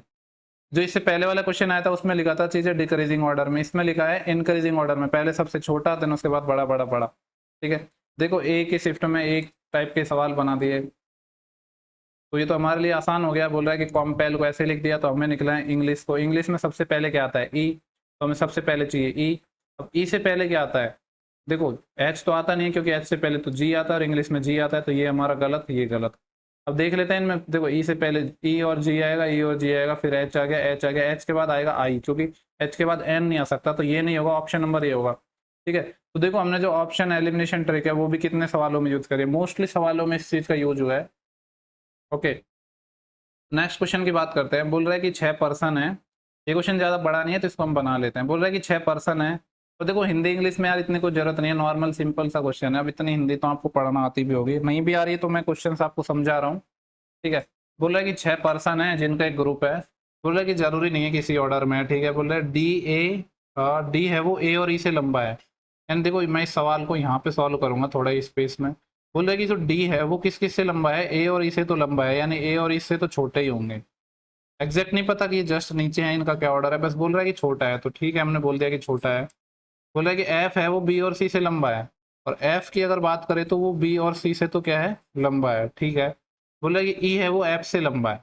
ई क्या है हमारा, एफ से लंबा है। इसका मतलब समझ आ रहा है आपको कि यहाँ पे तो क्या था, मैं इसको नीचे लिख रहा हूँ, बी और सी से बड़ा था हमारा एफ, बी और सी से ऊपर था कहीं पे एफ, और यहाँ पे एक लाइन दी हमारा जो ई है वो एफ से लंबा है। यानी देखो ए और ई है हमारे दोनों ही, ये क्या है, एफ से लंबे हैं। ठीक है। देखो यहाँ पे ए के भी बारे में भी नहीं पता है, लेकिन हमने ये बोला है कि ई तो जरूर बड़ा है हमारा एफ से, तो ई आएगा कहीं यहाँ पे, ए का भी हमें नहीं पता एग्जैक्ट, और डी आएगा इससे ऊपर। ठीक है। अब हमें फिक्स ऑर्डर किसी का भी नहीं पता चला, लेकिन कुछ ऐसा ही सीन होने वाला है। आगे बोल रहा है ए एफ से लंबा है। अब देखो बता ही दिया कि ए एफ से लंबा है, इसका मतलब है डी हो गया, डी के बाद ई हो गया, फिर ए हमारा एफ से लंबा है, यानी यहाँ पे ए आ गया, यहाँ पे एफ आ गया, और बी और सी का नहीं पता है अभी क्या ऑर्डर है हमारा, तो हम ऐसे ही रहने देते हैं। बोले कि निम्नलिखित में से कौन सबसे छोटा व्यक्ति हो सकता है। ओके। टोटल थे हमारे 6 पर्सन, तो ये कितने हो गए हमारे, 1 2 3 4 4 हो गए। तो बी और सी का हमें बारे में नहीं बोला है कि कौन सा बड़ा है कौन सा छोटा है, दोनों ही हो सकते हैं बी और सी। तो ऑप्शन नंबर ऐसा कौन सा, ऑप्शन नंबर है फर्स्ट। 29 का जो हमारा सही जवाब हो जाएगा ऑप्शन नंबर फर्स्ट। आसान क्वेश्चन था कि नहीं। ठीक है। तो पजल्स भी बहुत आसान आई थी, ऐसा कुछ था नहीं खास। नेक्स्ट क्वेश्चन है, बोल रहा है कि सभी जो ऊंट हैं वो गधे हैं, ऑल कैमल इज डंकी। तो देखो यहाँ पे मैं बना रहा हूँ, यहाँ पे सभी ऊंट, ऊंट को मैं कैमल सी से लिख रहा हूँ कि जो सारे के सारे कैमल है वो क्या है, डंकी है। तो यहाँ पे हमने लिख दिया डंकी। बना के बोल रहा है कि कुछ बिल्लियाँ ऊंट है, बिल्लियाँ मतलब कैट, और ऊंट मतलब वही हो गया हमारा कैमल। बोल रहा है कि कुछ बिल्लियाँ, यानी सम कैट। अब देखो यहाँ पे कंफ्यूज होगा तो मैं इसको कैमल ही लिख लेता हूँ, और ये हमारा डंकी था। बोल रहा है कि कुछ कैट है वो क्या है हमारे, कुछ कैट हैं वो कैमल है। ओके। देखो कैट को हम ऐसे बनाएंगे, इन दोनों में कॉमन बना लिया कि ये हमारा कैट हो गया, ये कैमल हो गया। आगे बोल रहा है ऑल डॉल्फिन इज कैट, सारे के सारे डॉल्फिन कैट हैं, तो डॉल्फिन को मैं यहाँ पे बना रहा हूँ, डी से रिप्रेजेंट कर रहा हूँ, ये हो गई। तो ये तो हमारा बन गया डायग्राम। अब हम देख लेते हैं हमसे पूछा क्या है। ये बोल रहा है कि सभी डॉल्फिन गधे हैं क्या, सारे के सारे, all dolphin is donkey, dolphin यहाँ पे है हमारा और डंकी यहाँ पे है, इनमें कोई रिलेशन है ही नहीं, तो कैसे कह सकते हैं कि सभी हमारे हैं, तो ये हो जाएगा गलत। सेकंड की अगर हम बात करें, बोल रहा है कि कुछ डॉल्फिन गधे हैं। देखो डॉल्फिन यहाँ पे है और डंकी यहाँ पे है, इन दोनों के बारे में रिलेशन के बारे में हमें पता नहीं है, तो अभी हो जाएगा ये गलत। देन इसके बाद बोल रहा है कि कुछ डंकी हैं वो कैट हैं। देखो कैट का पोर्शन ये है और डंकी का ये है, यानी ये कॉमन पार्ट आएगा इनमें, तो ये हो जाएगा हमारा सही। नेक्स्ट ऑप्शन की बात करते हैं तो बोल रहा है कि all cat is donkey, cat यहाँ पे है डंकी यहाँ पे, तो ऑल तो नहीं हो सकता। देखो यहाँ पे क्या है, सिर्फ हमारा ऑप्शन नंबर थर्ड सही आया है, बाकी सारे होंगे गलत। ओके। ऑप्शन नंबर हमारा थर्ड आया था ना, केवल निष्कर्ष थर्ड आंसर करता है, यानी ऑप्शन नंबर 4 था इस सवाल का हमारा सही जवाब हो जाएगा। ठीक है। नेक्स्ट क्वेश्चन की बात करते हैं। देखो ये क्वेश्चन भी छोटा ही है, तो इसको हम बना लेते हैं, डायरेक्शन से रिलेटेड है। डायरेक्शन आपको पता ही है कि या ये नॉर्थ हो गया, ईस्ट हो गया, या वेस्ट हो गया, साउथ हो गया, इस तरीके से रिप्रेजेंट करते हैं हम। बोल रहे हैं कि गिरधर है एक मंदिर में था, और उसका जो मुख था, यानी जो उसका फेस था वो क्या था, पश्चिम डायरेक्शन की था, वेस्ट डायरेक्शन की तरफ था। मान लो ये इनिशियल पॉइंट था, इसका जो इधर की तरफ फेस था। ठीक है। ये क्या था, हमारा मंदिर था। आगे बोल रहा है वो टोकन लेने के लिए दक्षिणाव्रत। देखो दक्षिणाव्रत होता है क्लॉकवाइज होता है ये देखो कुछ वर्ड होते हैं जिनको इंग्लिश में हिंदी में भी कंफ्यूजन होता है, ऐसे नहीं कि हिंदी में कंफ्यूजन नहीं होता है, तो आप लैंग्वेज चेंज करके देख सकते हो, अगर आप हिंदी मीडियम से हो तो आपके पास ऑप्शन होता ही है। तो जो दक्षिणाव्रत होता है वो होता है हमारा क्लॉकवाइज, और जो वामाव्रत होता है वो होता है हमारा एंटी क्लॉकवाइज। तो अब हम देख लेते हैं। बोल रहा है कि टोकन लेने के लिए वह क्लॉकवाइज घुमा 45 डिग्री। ठीक है। तो देखो वो क्लॉकवाइज घुमा 45 डिग्री। देन आगे बोल रहा है फिर वह दक्षिणाव्रत, यानी वापस क्लॉकवाइज घुमा कितना, 180 डिग्री, तो 180 डिग्री भी क्लॉकवाइज घुमा अगेन। देन बोल रहा है फिर वह वामाव्रत, यानी एंटी क्लॉकवाइज घुमा 45 डिग्री, तो यहाँ पे ये एंटी क्लॉकवाइज घुमा है 45 डिग्री। तो क्या करते हैं, जो क्लॉकवाइज से एंटी क्लॉकवाइज को हम काट देते हैं, क्योंकि आपको पता है कि दोनों डायरेक्शन आपस में कैंसिल हो जाती है। तो देखो पहले तो हम इसको काट लेते हैं, ये 45 से 45 गया, यानी ओवरऑल क्या हुआ हमारा, इनिशियल पोजीशन से 180 डिग्री क्लॉकवाइज डायरेक्शन में घुमा। इनिशियल पोजीशन में इसका मुख इधर था, 180 डिग्री घुमाना है और क्लॉकवाइज, और आपको पता है 180 डिग्री पे जस्ट इधर आ जाएगा ये, और ये वाले डायरेक्शन कौन सी है, ईस्ट पूर्व, तो पूर्व हमारा सही जवाब हो जाएगा ईस्ट, जो कि ऑप्शन नंबर है सेकेंड। ठीक है। आसान क्वेश्चन था, ऐसा खास कुछ तो था नहीं इसमें।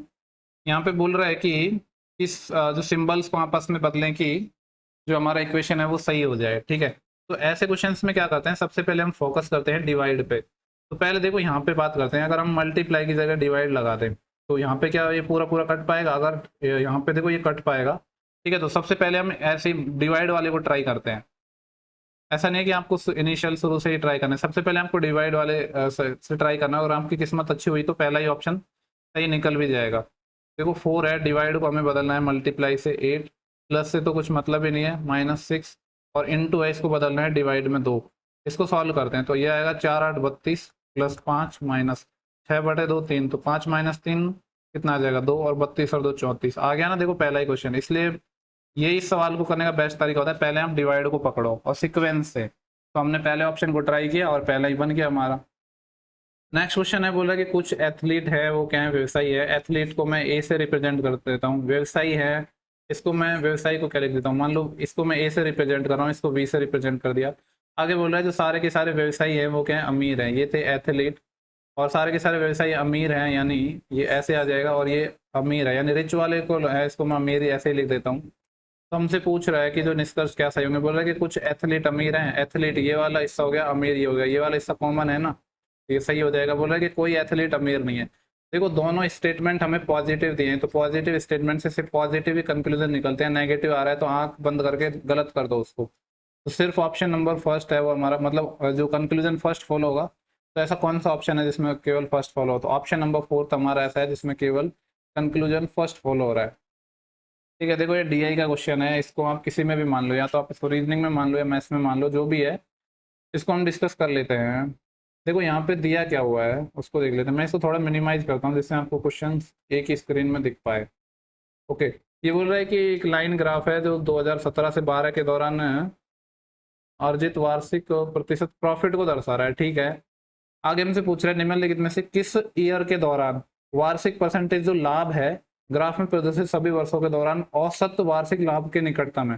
ठीक है, बोल रहा है कि जो किस वर्ष में लाभ है जो एवरेज के आसपास है, तो पहले निकालते हैं इसका एवरेज। अब एवरेज के लिए हम क्या करेंगे, सम करेंगे। हो सकता है आपको डेटा नहीं दिख रहा हो तो मैं लिख देता हूँ, ये है हमारा 40, ये 55 है, ये 45 है, ये 65 है, ये 70 है, और ये 60 है।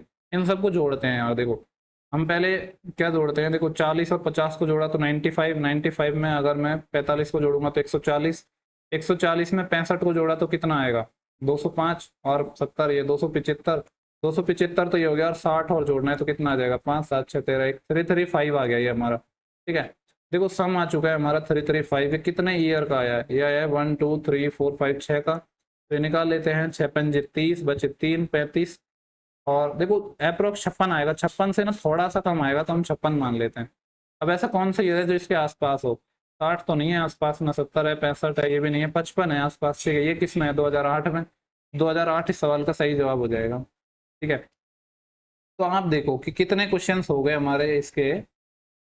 देखो पजल्स के क्वेश्चंस को तो छोड़ दो, बाकी के देखो आप कितने क्वेश्चंस रह गए हमारे। ठीक है, तो हम चेक करते हैं कितने क्वेश्चंस रह गए हैं। ठीक है, तो देखो टोटल 6 क्वेश्चन है जो हमारे अभी रह गए हैं, और जो बाकी के क्वेश्चन देखो बहुत आसान थे, उनमें हमें बिल्कुल टाइम नहीं लगा। तो 35 क्वेश्चन में से आपने कितने क्वेश्चन कर लिए, 29 तो आपने बहुत कम टाइम में बचा लिए। अगर आप शुरू में पजल बनाते तो आपको बहुत टाइम लगता। ठीक है, तो इस चीज़ का ध्यान रखना, कोशिश करना कि अब जो नेक्स्ट फेजेज होने वाले हैं उनमें ये सब गलती ना करो। तो देखो अब 6 क्वेश्चन बचे हैं ऐसा, और अगर आपके पास टाइम ना हो तो इन सारे क्वेश्चन को छोड़ भी सकते हो, क्योंकि देखो अगर आपके पास टाइम नहीं है और अगर आपका और सेक्शन अच्छा है, पजल्स वगैरह में आप इतने अच्छे नहीं हो, वैसे तो अभी टाइम है कि आप प्रैक्टिस कर लो, लेकिन फिर भी नहीं कर पाओ तो इस क्वेश्चन को छोड़ दो। वो क्वेश्चन नहीं छूटने चाहिए जो आसान हो, जो आपको आते हो। ठीक है, मेरा कहने का मतलब ये है। ठीक है, तो अब हम करेंगे पजल्स के क्वेश्चन को। ठीक है, तो हम देखते हैं कि हमारे जो पजल्स किस किस तरह की आई हैं, देखते हैं कि कितने कितने टफ है। बाकी जहाँ तक मुझे आइडिया है कि कुछ जो पजल है वो टफ नहीं पूछी गई है। ये क्वेश्चन क्या है, क्योंकि देखो ये तो देखो एक लाइन में बैठे हैं, तो ये क्या होगा हमारा इतने स्पेस में सॉल्व हो जाएगा, तो इसको हम यहीं पे कर लेते हैं। बोल रहे हैं कि 8 पर्सन है। ठीक है, एक सीधी पंक्ति में बैठे हैं। ओके, देखो एक रो है, इसमें 8 लोग बैठे हैं। ठीक है, सभी का मुख क्या है, उत्तर डायरेक्शन में। देखो उत्तर डायरेक्शन में हो या किसी भी डायरेक्शन में हो, एक डायरेक्शन में हो तो हमें से मतलब ही नहीं है, यानी हम क्या मानेंगे कि इधर की तरफ देख रहे हैं, क्योंकि जो हमारा नॉर्मली जो होता है कि ये लाइन बैठी है तो इधर लेफ्ट होगा और इधर क्या होगा, राइट होगा। ठीक है, तो इसका मतलब ये हो गया उत्तर डायरेक्शन में। आगे बोल रहा है जो एन है पंक्ति के किसी एक सिरे से दूसरे स्थान पर बैठा है। ठीक है, देखो दो पॉसिबिलिटी है हमारे पास। ये बोल रहा है कि एन है जो लास्ट एंड से दूसरे पोजीशन पे बैठा है। अगर इधर इस सिरे की बात करें तो एन हमारा यहाँ पे भी हो सकता है इस वाली पोजीशन पे। ठीक है, दो पॉसिबिलिटी बनेंगी। अगर मान लो एक तो हमारा एन यहाँ पे हो सकता है, दूसरी पॉसिबिलिटी भी हम बना के देख लेते हैं। वैसे तो जरूरत नहीं है, पर आप क्या करो, पॉसिबिलिटी बना लो तो ज़्यादा बढ़िया है, उससे चीज़ें आसान हो जाती हैं। ठीक है, तो इसको हमको एन को यहाँ बैठा देते हैं इधर। हम ले लेते हैं ये वाला कलर कि एन हमारा यहाँ पे बैठा है। ठीक है, तो दोनों पॉसिबिलिटी हमने बना ली। आगे हमसे बोल रहा है कि एन तो सेकंड पोजीशन पे बैठा है किसी भी एंड से, और बोल रहा है कि एम और एन के बीच केवल 3 पर्सन है। देखो इधर तो हो नहीं सकते, तो इनके बीच 3 पर्सन हो गए। एन ये हो गया, 3 पर्सन बैठाने हैं, ये 1 2 ये 3, और यहाँ पे कौन आएगा, एम। तो कितने लोग हो गए टोटल, ये थे 8। कितने हो गए हमारे, 1 2 3 4 5 6, यानी इधर 2 और आएंगे, ये 7 और 8। और इधर की बात करें तो बोल रहे कि इनके बीच 3 लोग हैं, तो ये हम 3 लोग बैठा देते हैं, 1 ये 2 ये 3, और यहाँ पे हम बैठा देते हैं एम को। और ये भी 8 है ना टोटल, ये हमारा पहला था 1 2 3 4 5 6। एक मान लो ये 7वां है, और ये मान लो एक 8वां है। ठीक है, इसको यहाँ से हटा देते हैं, ये हमारा एंड नहीं है। यहीं पे हमारा हो गया 8 लोग। अब हमसे क्या बोल रहा है ये, आगे बोल रहा है पी है वो एम के दाईं और दूसरे स्थान पर है। एम के राइट में सेकंड, एम ये रहा, एम के राइट सेकंड, यहाँ पे पी हो गया। अगर यहाँ बात करें एम का राइट इधर और सेकंड, तो यहाँ पी हो गया। ठीक है, दोनों केस को हम लेके चल रहे हैं। ये हमारा केस 1 है और ये हमारा केस 2 है। आगे दूसरे बोल रहा है कि पी के दाईं और जितने व्यक्ति बैठे हैं, यानी पी के राइट साइड में जितने बैठे हैं। अगर मैं इस वाले केस की बात करूँ तो पी के राइट साइड में तो 0 पर्सन है। ठीक है, क्योंकि ये तो पी हमारा लास्ट एंडिंग पे हो गया, तो इस केस में तो कोई लोग है ही नहीं, 0 पर्सन है। लेकिन अगर इस केस की बात करें तो इसमें पी के राइट में किधर है, 1 2 3 लोग हैं। उतने ही लोग किसके बीच में बैठे हैं, उतने ही एस के बाईं ओर हैं। ठीक है, तो देखो अगर यहाँ फर्स्ट केस की बात करें तो इधर 0 लोग हैं, तो एस के बाईं ओर भी 0 होने चाहिए, तो उस हिसाब से तो एस आना चाहिए हमारा यहाँ पे। सेकंड केस की बात करें तो पी के दाईं ओर थर्ड थे, तो एस के दाईं ओर भी 3 लोग हो जाएंगे, तो 1 2 3 लोग तो ये हो गए। यहाँ पे आना चाहिए एस को, तो यहाँ पे आ जाएगा एस। ठीक है, अभी तक तो कोई प्रॉब्लम आई नहीं हमें बनाने में।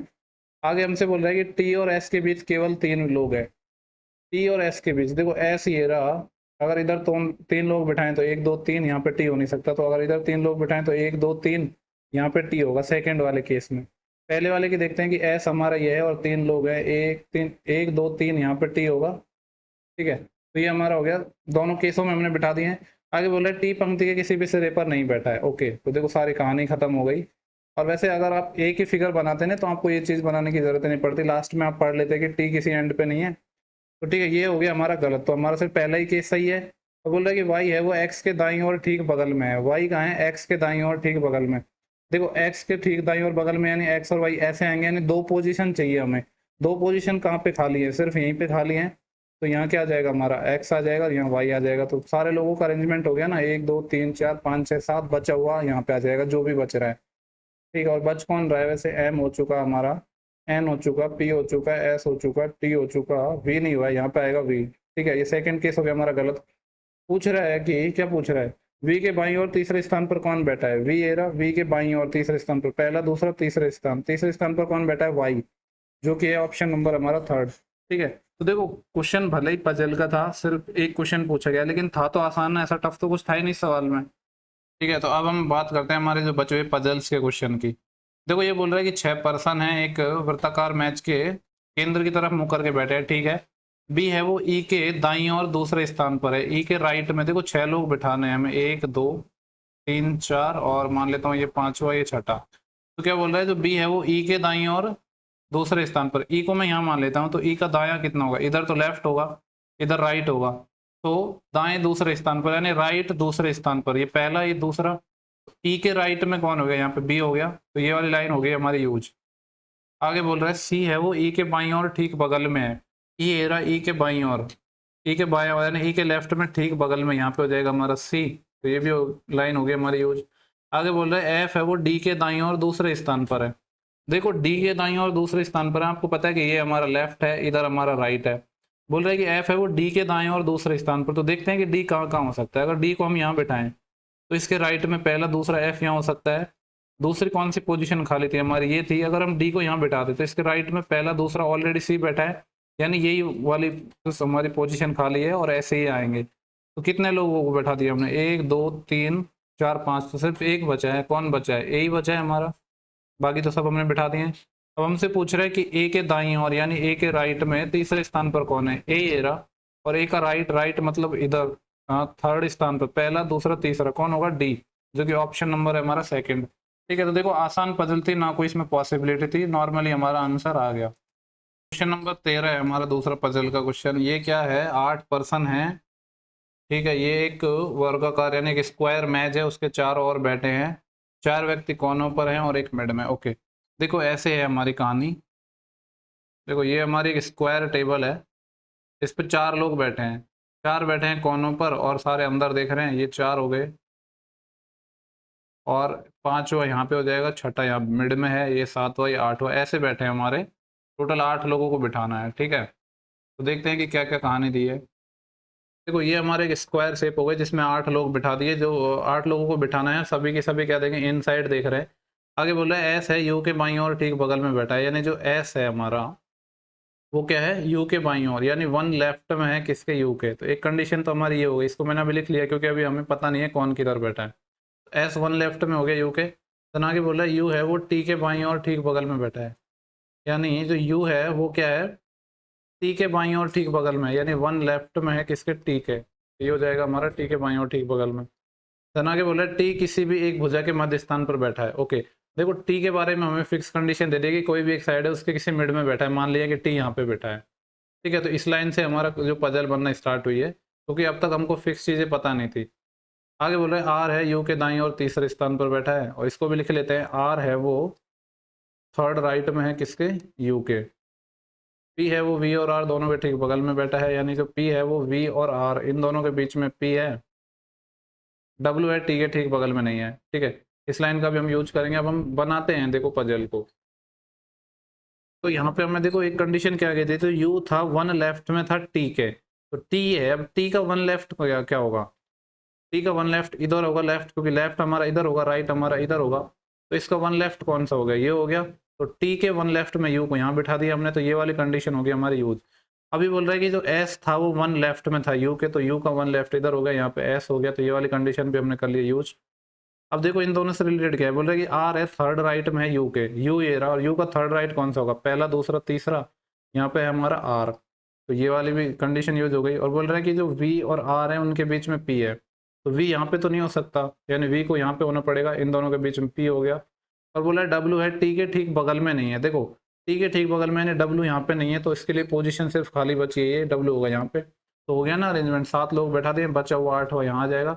बचा कौन है, देखो पी हो चुका हमारा, क्यों बचा है, आई थिंक क्यों हो जाएगा यहाँ पे, क्योंकि बाकी तो लोग हो चुके हैं। तो पूछ रहे हैं सवाल क्या है, बोला निम्नलिखित में से कौन किसी एक कोने पर बैठा है, तो क्यू पी डब्ल्यू यू में से एक होना चाहिए। आर किसी कोने पर है, नहीं है। क्या क्यू किसी कोने पर है, बिल्कुल है। क्या एस किसी कोने पर है, नहीं है। क्या वी किसी कोने पर है,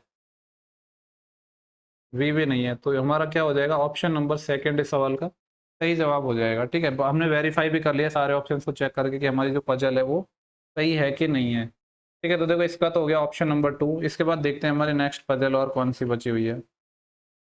देखो ये एक और हमारी पजल है, क्वेश्चन नंबर 26। देखो ये किस बारे में बोला कि 8 पर्सन है एक सीधी लाइन में बैठे हैं, और सभी का जो फेस है वो किस डायरेक्शन में है, नॉर्थ डायरेक्शन में। ठीक है, देखो इसको बना लेते हैं हम, यहीं पे बना लेंगे, शायद यहीं पे बन जाएगी। तो टोटल कितने लोग हैं, 8 लोग हैं, 1 2 3 4 5 6 7 और 8। ठीक है, अब देखते हैं कि क्या क्या दिया हुआ है। बोले सभी का मुख नॉर्थ में है। ठीक है, आगे बोला ई पंक्ति के किसी एक सिरे से चौथे स्थान पर है। देखो हो सकता है इसमें 2 पॉसिबिलिटी हमें बनानी पड़े, अभी हम एक पॉसिबिलिटी को लेके चल रहे हैं। एक काम करते हैं, दूसरी भी बना ही लेते हैं, तो मैं यहाँ से हटा देता हूँ इसको। ठीक है, क्योंकि 2 अगर लेके चलोगे तो क्वेश्चन आपके लिए थोड़ा आसान बन जाएगा। तो हम 2 पॉसिबिलिटी पहले लेके चलेंगे। कितने लोग हैं, टोटल 8 हैं, 1 2 3 4 5 6 7 और 8। क्या थी पहली लाइन, बोल रहा है कि ई है पंक्ति के किसी सिरे से चौथे स्थान पर है। मान लो इस सिरे से चौथे स्थान, पहला दूसरा तीसरा चौथा, यहाँ पे हमारा ई हो गया। ठीक है, या फिर इधर से चौथा हुआ तो पहला दूसरा तीसरा चौथा, यहाँ पे हमारा ई आ जाएगा। ठीक है, तो यहाँ पे हमने बिठा दिया ई को। तो ये तो हो गया, हो चुकी है हमारी पहली लाइन। आगे बोल रहा है कि जो एच है वो ई के दाएं और तीसरे स्थान पर है। ई ये रहा, ई के दाएं यानी राइट में तीसरा स्थान, पहला दूसरा तीसरा, यहाँ पे एच। ई के राइट में थर्ड, पहला दूसरा तीसरा, तो एच हो जाएगा यहाँ पे। ये बोल रहा है कि एच के दाईं ओर जितने व्यक्ति बैठे हैं, एच के दाईं ओर जितने व्यक्ति बैठे हैं उतने ही व्यक्ति, देखो इस क्वेश्चन को तो शायद कर चुके हैं ना हम, जहां तक मेरे को याद आ रहा है, पता नहीं यार, देखते हैं, शायद इसका आंसर 0 कुछ आया था। बोला कि एच के दाईं ओर जितने लोग बैठे हैं, एच के दाईं ओर जितने व्यक्ति बैठे हैं एम के बाईं ओर भी उतने ही हैं। देखो यहाँ पे तो एच के दाईं ओर कोई नहीं है तो एम को यहाँ होना पड़ेगा। अगर इस कंडीशन की बात करें तो एच के दाएं एक है तो एम के बाएं भी एक है। मेरे ख्याल से सेम टाइप की पजल आई थी, इसलिए मेरे को डाउट हो रहा है कि क्वेश्चन ये हो गया है। तो ये हो गया। आगे बोल रहा है कि एम और पी के बीच में केवल एक व्यक्ति बैठा है। देखो एम यहाँ पे है तो पी यहाँ पे हो सकता है, क्योंकि तभी तो एक लोग बैठेंगे। तो ये वाली पॉसिबिलिटी तो हमारी हो ही नहीं सकती, क्योंकि एक व्यक्ति को भी बैठाना है और पी को भी बैठाना है, तो ये तो कंडीशन हमारी हो गई फेल्ड, तो इसको हम हटा ही देते हैं। ठीक है, ये हो गई हमारी रॉन्ग। यहाँ पे क्या था, एम और पी के बीच में एक व्यक्ति बैठा है, तो ये एम हो गया तो पी को यहाँ बिठाना पड़ेगा, तभी तो इनके बीच में एक व्यक्ति आ पाएगा। ठीक है, तो ये लाइन हो चुकी है हमारी। आगे बोल रहा है कि एस है, जेड के दाईं ओर ठीक बगल में बैठा है। जेड के राइट में ठीक बगल में एस है, यानी जेड और एस ऐसे बैठे होंगे। ठीक है, आगे बोला जेड और टी के बीच केवल एक व्यक्ति है और जेड और टी के बीच में एक पर्सन भी है। ठीक है, और आगे क्या लाइन दी गई वो, ठीक है, इतना ही है ना। ओके, देखो जेड और एस को बिठाने के लिए हमें दो पोजीशन एक साथ ब्लैंक चाहिए, यहाँ पे नहीं है, यहाँ पे नहीं है, सिर्फ यहीं पे है, तो यहीं पे हो पाएगा। और जेड के राइट में एस था तो ये जेड हो गया, ये एस हो गया। तो ये वाली लाइन तो यूज हो चुकी कि जेड और एस के, जेड है वो, सॉरी एस है वो जेड के राइट में है। और एक लाइन और थी कि जेड और टी के बीच में केवल एक व्यक्ति है, तो जेड ये हो गया, तो टी को यहाँ होना पड़ेगा, तभी तो इनके बीच में एक व्यक्ति हो गए। तो हमारा अरेंजमेंट आई थिंक हो गया है। कितने लोग हो गए, 1 2 3 4 5 6 7, एक बचा है, जो भी बचा है, बचा कौन है, देखो ई हो चुका है हमारा, एच भी हो चुका है हमारा, एम बचा, एम नहीं, एम हो चुका है, पी हो चुका है, टी भी हो चुका है, वाई बच गया, ये वाला पर्सन हो गया वाई। पूछा क्या है इसने, बोल रहा है कि वाई के बाईं ओर कितने व्यक्ति बैठे हैं, वाई ये रहा, वाई के बाईं ओर एक पर्सन बैठा है, तो ऑप्शन नंबर 3 इस सवाल का हमारा सही जवाब हो जाएगा। ठीक है, देखो ये भी पजल से क्वेश्चन था, एक ही क्वेश्चन पूछा गया है, लेकिन पजल ऐसे बहुत टफ नहीं पूछी गई है, नॉर्मली पजल हमारी बन रही हैं। तो मतलब पजल से क्वेश्चन तो पूछे गए हैं लेकिन आसान पूछे गए हैं, बहुत ज़्यादा पॉसिबिलिटी वगैरह नहीं बन रही है। और देखते हैं कि कौन सा क्वेश्चन रह गया हमारा। देखो ये क्वेश्चन नंबर 32 है हमारा, जो हमने छोड़ दिया था। ये क्या था, बॉक्स पजल है। ये बोल रहा है कि 5 बॉक्स हैं जो जिन्हें एक के ऊपर एक रखकर अरेंज किया गया है। बॉक्स एम को बॉक्स एन के ऊपर रखा गया है। ठीक है, देखो ये एन हो गया, एन के ऊपर किसको रखा गया है, एम को रखा गया है। ठीक है, आगे बोल रहा है बॉक्स ओ को बॉक्स के नीचे रखा गया है, के नीचे ओ है। ठीक है, अभी नहीं पता है कि कहाँ ऊपर नीचे है, बस हमने ऐसे मान लिया कि के इसके नीचे है, के नीचे ओ है। देन आगे बोल रहा है बॉक्स एन को बॉक्स के ऊपर रखा गया है। जो बॉक्स एन है के ऊपर, यानी के और वो कहीं यहीं पे आएंगे। ठीक है, हो सकता है इनके बीच में और भी लोग हो, लेकिन इससे तो ये नीचे ही आएगा। आगे हमसे बोल रहा है बॉक्स एल को बॉक्स ओ के नीचे रखा गया है, ओ के नीचे, यानी एल इसके भी नीचे आएगा। ठीक है, तो निम्नलिखित में से किस बॉक्स को सबसे ऊपर रखा गया। टोटल 5 बॉक्स थे, 1 2 3 4 5, यानी अरेंजमेंट भी हमारी यही बनेगी। ठीक है, तो बोल रहा है कि क्या पूछा था कि इस बॉक्स को सबसे नीचे रखा गया है। ठीक है, नीचे किसको रखेंगे, सबसे लास्ट में एल को रखेंगे। ठीक है, तो देखो ये बहुत आसान पजल थी, इसमें ज़्यादा कुछ हमें पॉसिबिलिटी वगैरह बनाने की जरूरत ही नहीं पड़ी। तो आई थिंक मेरे हिसाब से पजल के सारे क्वेश्चन हो चुके हैं, कोई राय है क्या। ठीक है, तो देखो ये टोटल 35 क्वेश्चन थे इस शिफ्ट के, और मैंने यहाँ पे आंसर की भी दे दी है। इस आंसर की से आप मैच कर लेना। ये जो आंसर की है ये ऑफिशियल आंसर की है, जो कि टीसीएस के द्वारा दी गई है।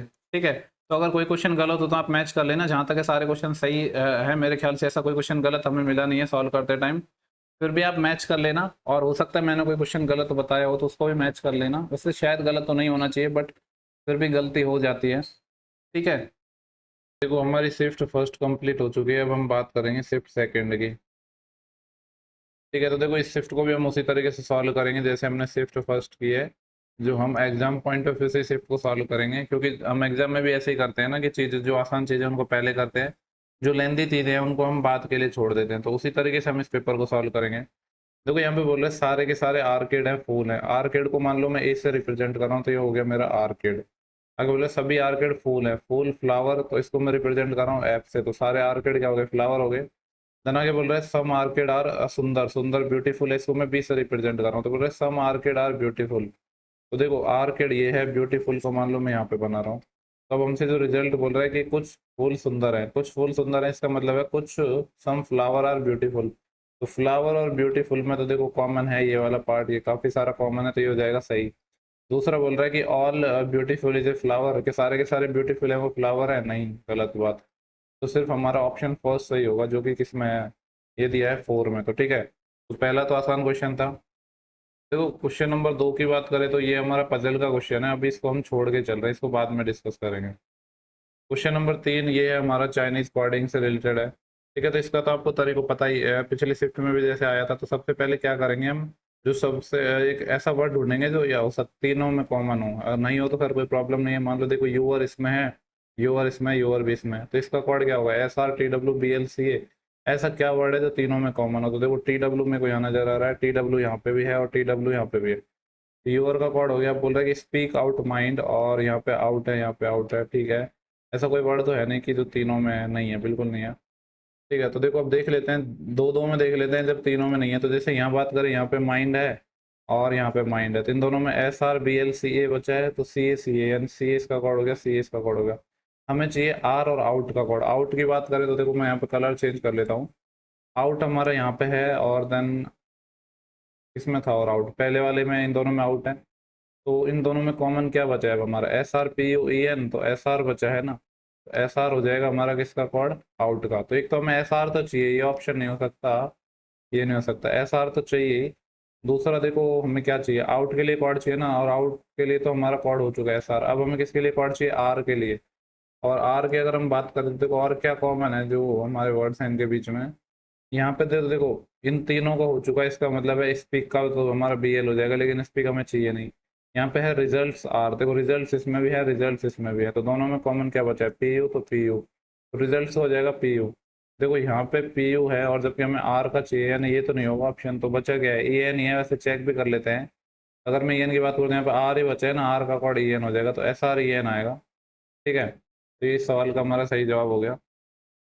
देखो नेक्स्ट क्वेश्चन की बात करो, अगर क्वेश्चन चाहे तो पजल का क्वेश्चन है, इसको बाद में बनाएंगे, अभी के लिए हम छोड़ देते हैं। ओके, देखो इसके बाद देखो, अगर आप नोटिस कर रहे हो तो जो क्वेश्चन का पैटर्न है ना वो सिमिलर है, और ऐसा ही कुछ पैटर्न आपको देखने को मिलेगा बाकी लेवल्स में भी। बहुत ज़्यादा कुछ वेरिएशन देखने को मिलेगा नहीं। देखो यहाँ पे बोल रहे हैं कि जो वेंकटेश की वर्षगांठ 1 जनवरी 2012 है, जिस दिन संडे था, बोल रहा है कि अगली वर्षगांठ कौन सा दिन होगा। ठीक है, देखो 1 जनवरी 2012 का डे दिया है, और हमसे पूछ रहा है 1 जनवरी 2013 का। ठीक है, तो देखो 12 से 13 में हम जाते हैं, तो मंथ तो सेम है, डेट भी सेम है, 12 से 13 यानी एक साल आता। लेकिन क्या हुआ एक्चुअली, जो 2012 थी ना, इसमें एक लीप ईयर आ गई। मतलब 12 एक लीप ईयर हो गई, तो फरवरी में एक दिन और बढ़ जाएगा, तो 2 दिन एक्स्ट्रा होंगे। दो का मतलब है संडे, संडे में दो जब हम जोड़ते हैं तो क्या आता है हमारा, ट्यूसडे, मंगलवार। तो क्वेश्चन नंबर 5 का सही जवाब हो जाएगा ऑप्शन नंबर 4। ठीक है, लास्ट में मैं आपको पिछले शिफ्ट की तरह यहाँ पे आंसर की भी दूंगा, जिससे आप मैच भी कर सकते हो।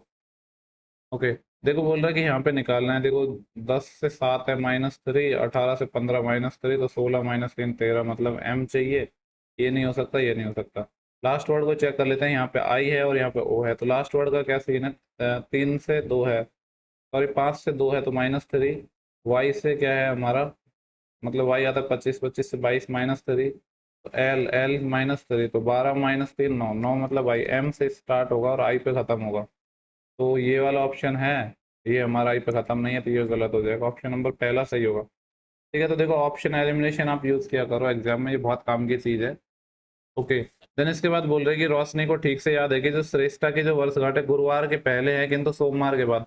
देखो सोमवार के बाद की बात कर रहा है ना ये, तो सोमवार के बाद क्या हो सकता है हमारा, ट्यूसडे हो सकता है, वेडनेसडे हो सकता है, लेकिन बोल रहा है कि गुरुवार से पहले है, तो ये 2 डे हो सकते हैं।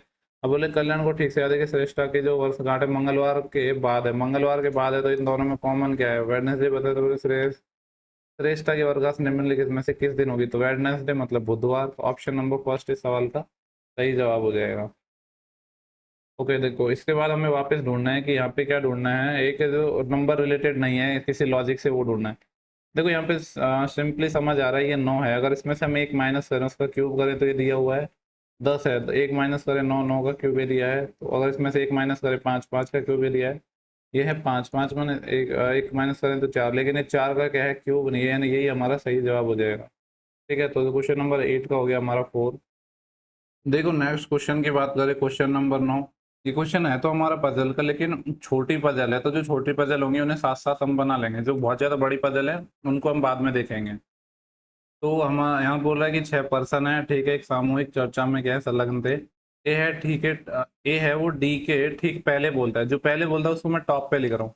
तो देखो ये बोल रहा है जो ए है वो डी के ठीक पहले बोल रहा है, यानी ये हमारा डी बोलता है, डी से पहले हमारा ए बोलता है, किंतु बी के बाद बोलता है। देखो ए की बात कर रहा है तो डी के तो ठीक पहले बोलता है, लेकिन बी के बाद बोलता है, यानी बी इससे भी ऊपर आएगा। ठीक है, तो मैं ऐसे बना लेता हूँ यहाँ पे, एक सेकेंड। ये क्या आ जाएगा हमारा, यहाँ पे डी आ जाएगा, और ये ए हो गया, ये हो गया बी। ठीक है, इतनी जानकारी हमारे पास हो गई है। आगे बोल रहा है बी है वो एफ के ठीक बाद बोलता है, यानी बी से ऊपर भी एफ आएगा। ओके, बोल रहा है यदि सी है वो डी के ठीक बाद बोलता है, जो डी के ठीक बाद हमारा सी हो गया, किंतु ई से पहले बोलता है, जो सी है वो ई से पहले बोलता है, तो ई यहाँ आ जाएगा। तो बोला निम्नलिखित में से किसने चर्चा का आरंभ किया, तो सबसे पहले कौन बोल रहा है, हमारा एफ बोल रहा है ना। 6 लोग थे, ये हो गए 1 2 3 4 5 6, तो एफ इस सवाल का हमारा सही जवाब आ जाएगा। ठीक है, तो ये तो आसान क्वेश्चन था बहुत। वो देखो क्वेश्चन नंबर 10 की बात करते हैं, ये थोड़ा लेंदी क्वेश्चन है, इसको हम अभी स्किप कर रहे हैं। तो 4 से 5 क्वेश्चन होंगे मुश्किल से ऐसे जिनको हमें स्किप करना पड़ेगा। बाकी आपको स्किप ना तो अभी करने हैं, ना एग्जाम टाइम में करने हैं, ना मॉक में करने हैं ऐसे क्वेश्चन, क्योंकि जो छोटी पजल होते हैं उनको आपको साथ साथ में ही बनाना है, ऐसे नहीं कि सारी पजलों को हमें छोड़ते ही चलना है, ऐसे नहीं करना है। देखो इसकी बात करें तो बोल रहा है कि एक सिक्वेंस दे रखा है, तो बोला यदि अनुक्रम को उल्टे क्रम में लिखा जाए, ठीक है, तो कौन सा घटक दाएं सिरे से 10वें घटक। ठीक है, देखो सबसे पहले तो ये जो उल्टा हम इसको बाद में करेंगे, पहले जो पूछा है उसके बारे में ध्यान दो। यहाँ पे पूछ रहा है कि जब इसको हम उल्टा कर दे तो क्या होगा, जो कौन सा घटक है दाएं सिरे से 10वां। देखो दाएं मतलब ये राइट हैंड है, राइट हैंड से तुम 10 से आओगे तो 10 किधर आओगे, इधर आओगे लेफ्ट में, 10 पोजीशन यहाँ आ गए। अब बोल रहा है कि जो राइट हैंड है उससे 10वें सिरे, देन इसके अगेन राइट 7वां। देखो यहाँ पे 10th पोजीशन पे आए तुम यहाँ से इतना, अब इसके तुम वापस राइट जा रहे हो तो इसके राइट वापस इधर ही जाओगे, और कितने पोजीशन पे जा रहे हो, 7th पे जा रहे हो। तो बेसिकली यहाँ पे हुआ क्या है, हुआ कुछ नहीं है। यहाँ पे राइट से कितनी पोजीशन चले, हम सिर्फ 3 ही तो चले हैं, क्योंकि 10 चले 7 वापस आ गए, तो ऐसे कह सकते हैं कि राइट से सिर्फ कितने पोजीशन चले, हम 3rd चले। तो अब आपको सीरीज उल्टा करने की जरूरत नहीं है, अब करो इसका उल्टा। देखो जब इसको हम उल्टा करेंगे तो राइट हमारा ये हो जाएगा, ये हमारा राइट से पहला हो जाएगा, अब हमें राइट से 3rd निकालना है, तो ये दूसरा हो जाएगा और ये तीसरा हो जाएगा, तो जिस पे क्या है प्लस, जो कि ऑप्शन नंबर 1 गिवन है। ठीक है, तो क्वेश्चन नंबर 11 का हमारा ऑप्शन 1 करेक्ट जवाब हो जाएगा। आपको पहले सीरीज उल्टी नहीं करनी है, पहले आपको देखना है कि क्या चेंज हो रहा है। देखो नेक्स्ट क्वेश्चन हमारा सिलॉक्स का, ये बोल रहा है सारे के सारे जो पोशाकें हैं, पोशाक को मैं पी से रिप्रेजेंट कर रहा हूँ, ये शर्ट है, शर्ट को एस से रिप्रेजेंट कर रहा हूँ। आगे बोल रहा है सारे के सारे जो शर्ट हैं वो कपड़े हैं, कपड़े को क्लॉथ सी से रिप्रेजेंट कर रहा हूँ मैं, तो अब हमारा हो जाएगा सभी कुछ हम कपड़े क्या है, कुछ कपड़े पोशाकें हैं। तो देखो कपड़ा ऊपर हो गया क्लॉथ हमारा, और पोशाक के अंदर की तरफ आएंगे तो सम का रिलेशन तो बनेगा। दूसरा है सभी शर्ट पोशाकें हैं, शर्ट ये हो गई पोशाक ये हो गया, अंदर की तरफ ऑल का रिलेशन नहीं बन पाएगा, तो ओनली फर्स्ट फॉलो। हाँ, तो ऑप्शन नंबर 3 इस सवाल का हमारा सही जवाब हो जाएगा। ठीक है, तो अभी तो आसान आसान क्वेश्चन आए हैं। ओके, देखो ये ब्लड रिलेशन का है छोटा सा क्वेश्चन, तो इसको हम अभी साथ साथ में बनाते चलेंगे। देखते हैं कि क्या क्वेश्चन है। ये बोल रहा है कि ठीक है, बोल रहा है कि आर है वो पी की माँ नहीं है, ठीक है, पी एस की डॉटर है, पी एस की क्या है, पुत्री है, तो एस की हम बना देते हैं पुत्री, पी, ये पी हो गया। मैं नोटेशन मैंने आपको बता ही दिया कि जो फीमेल को मैं सर्कल में रिप्रेजेंट करूंगा, मेल को ट्राइंगल में, और शादी हो गई तो प्लस लगा दूंगा दोनों के बीच में। तो यहाँ पे बोल रहा है जो पी है वो एस की डॉटर है, ठीक है, और एस की 3 बेटियां हैं, एस की 3 बेटियां हैं, ठीक है, और कोई 2 बेटी और होंगे। तो बोल रहा है जो आर है वो पी की माँ नहीं है, ठीक है, पी की माँ आर नहीं है। ठीक है, देखो ना तो हमें आर के बारे में रिलेशन दिया गया कि आर है क्या, ऐसा नहीं है कि यहाँ पे बोल रहा है कि आर पी की माँ नहीं है तो पिता होगा, ऐसा मेरे ख्याल से तो मान नहीं सकते हैं। देखो देखते हैं कि रिजल्ट क्या है। बोल रहा है कि पी है वो आर की बहन है, आर के बारे में यार कुछ कनेक्शन ही नहीं दिया गया, तो कैसे कहेंगे हम। और बोल रहा है कि एस है वो पी की माँ है, यहाँ पे कहा था आर तो पी की माँ नहीं है, लेकिन इसका मतलब ये तो नहीं है ना कि एस माँ है, एस पिता भी तो हो सकता है, तो मेरे ये भी गलत हो जाएगा। ऑप्शन बहुत आर रॉन्ग, न तो किस निष्कर्ष फर्स्ट और नहीं निष्कर्ष सेकंड इसका फॉलो करेगा। ठीक है, इस क्वेश्चन को थोड़ा ध्यान ठीक से देखना, है अच्छा क्वेश्चन है। तो देखो नेक्स्ट क्वेश्चन है हमारा, हमसे मिसिंग सीरीज पूछ रहा है। ठीक है, तो देखो मैं इस सीरीज को थोड़ा यहाँ पे लिख देता हूँ, जिससे आपको थोड़ा मुझे सॉल्व करने के लिए स्पेस मिल जाए।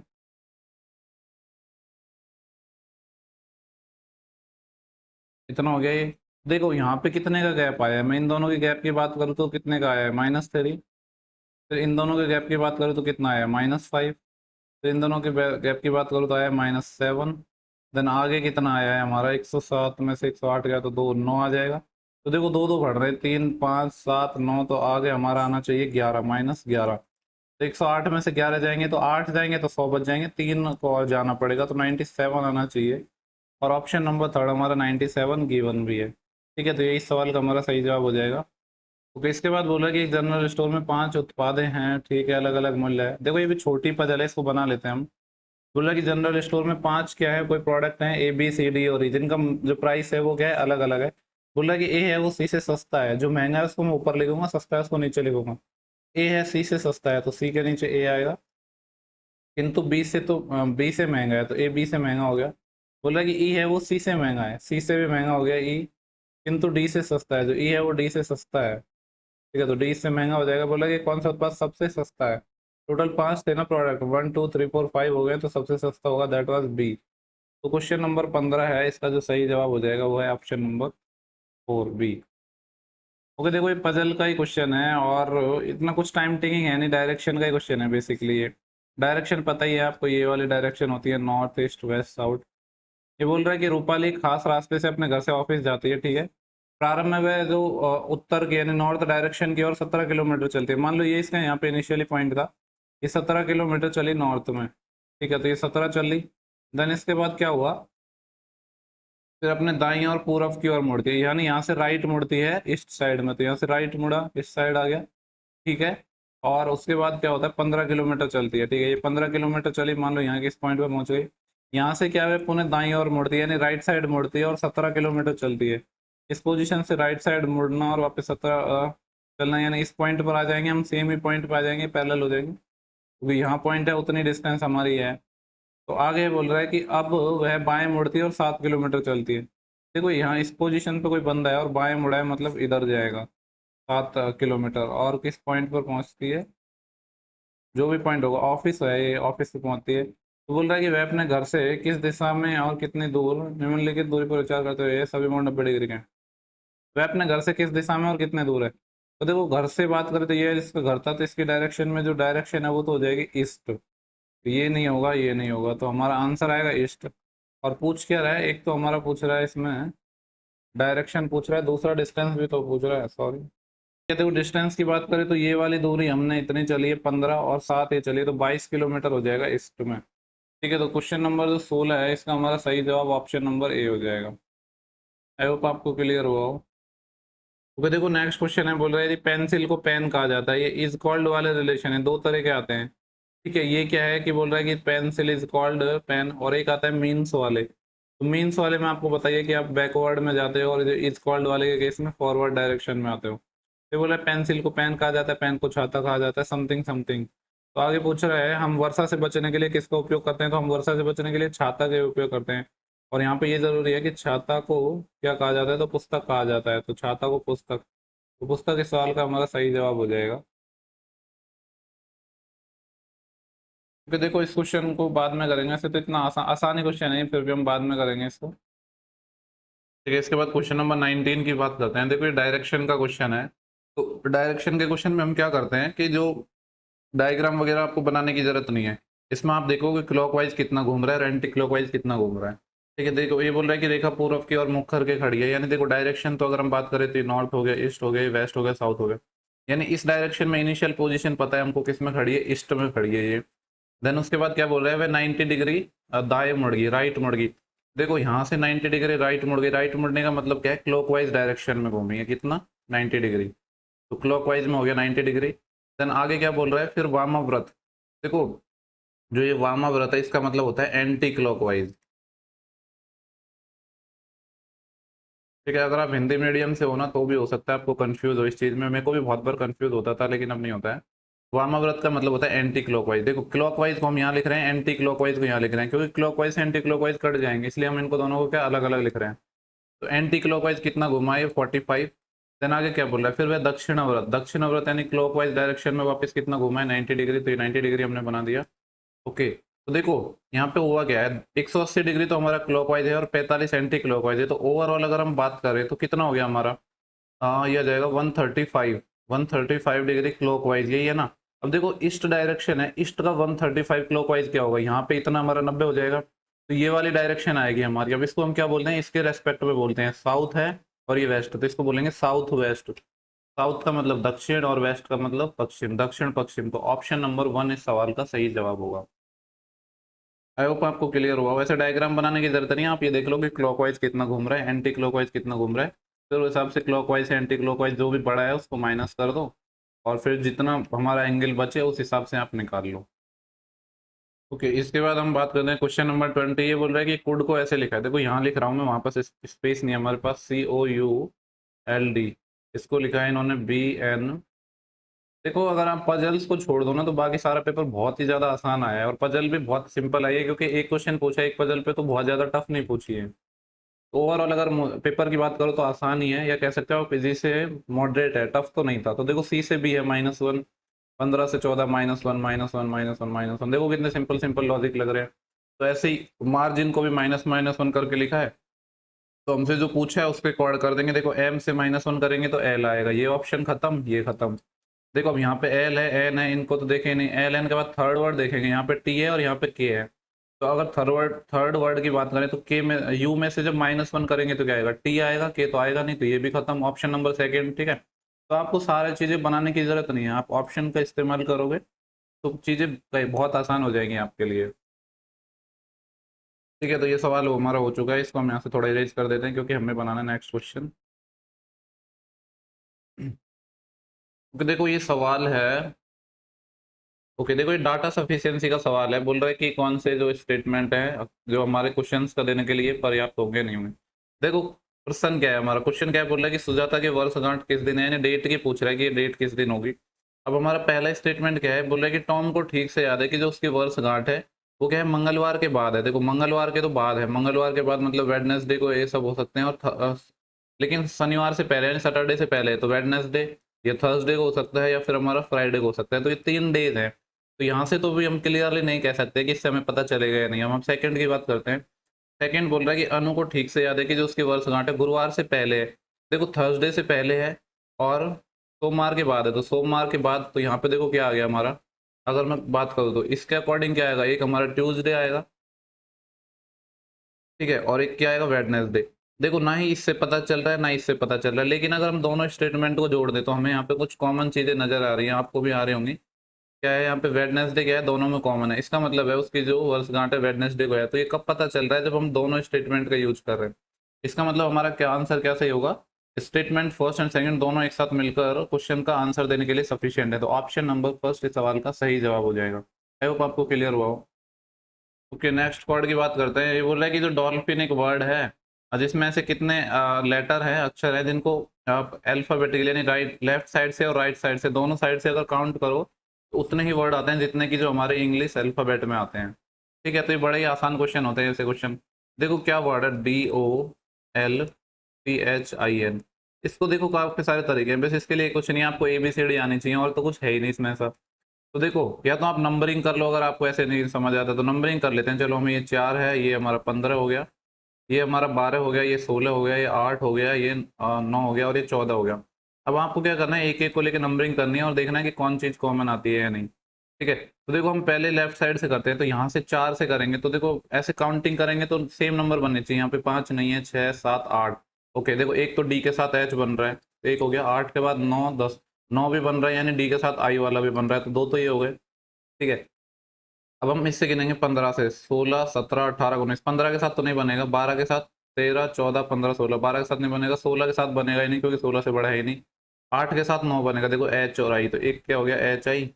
देन इसके बाद आई एन, देखो यहाँ पे भी नहीं बनेगा, तो फॉरवर्ड डायरेक्शन में तो हमने काउंट कर लिया, अब हम रिवर्स डायरेक्शन में करेंगे, 14 से काउंट करना स्टार्ट करेंगे। तो देखो 14 से बड़ा इधर यहाँ पे 15 है, जबकि 15 यही होना चाहिए था, तो ये तो हमारा होगा नहीं, और ये 16 भी नहीं होगा, तो ये तो होगा नहीं। अब आई से गिनते हैं, 9 10 11 12 बिल्कुल है, आई और एल का एक पेयर बन रहा है।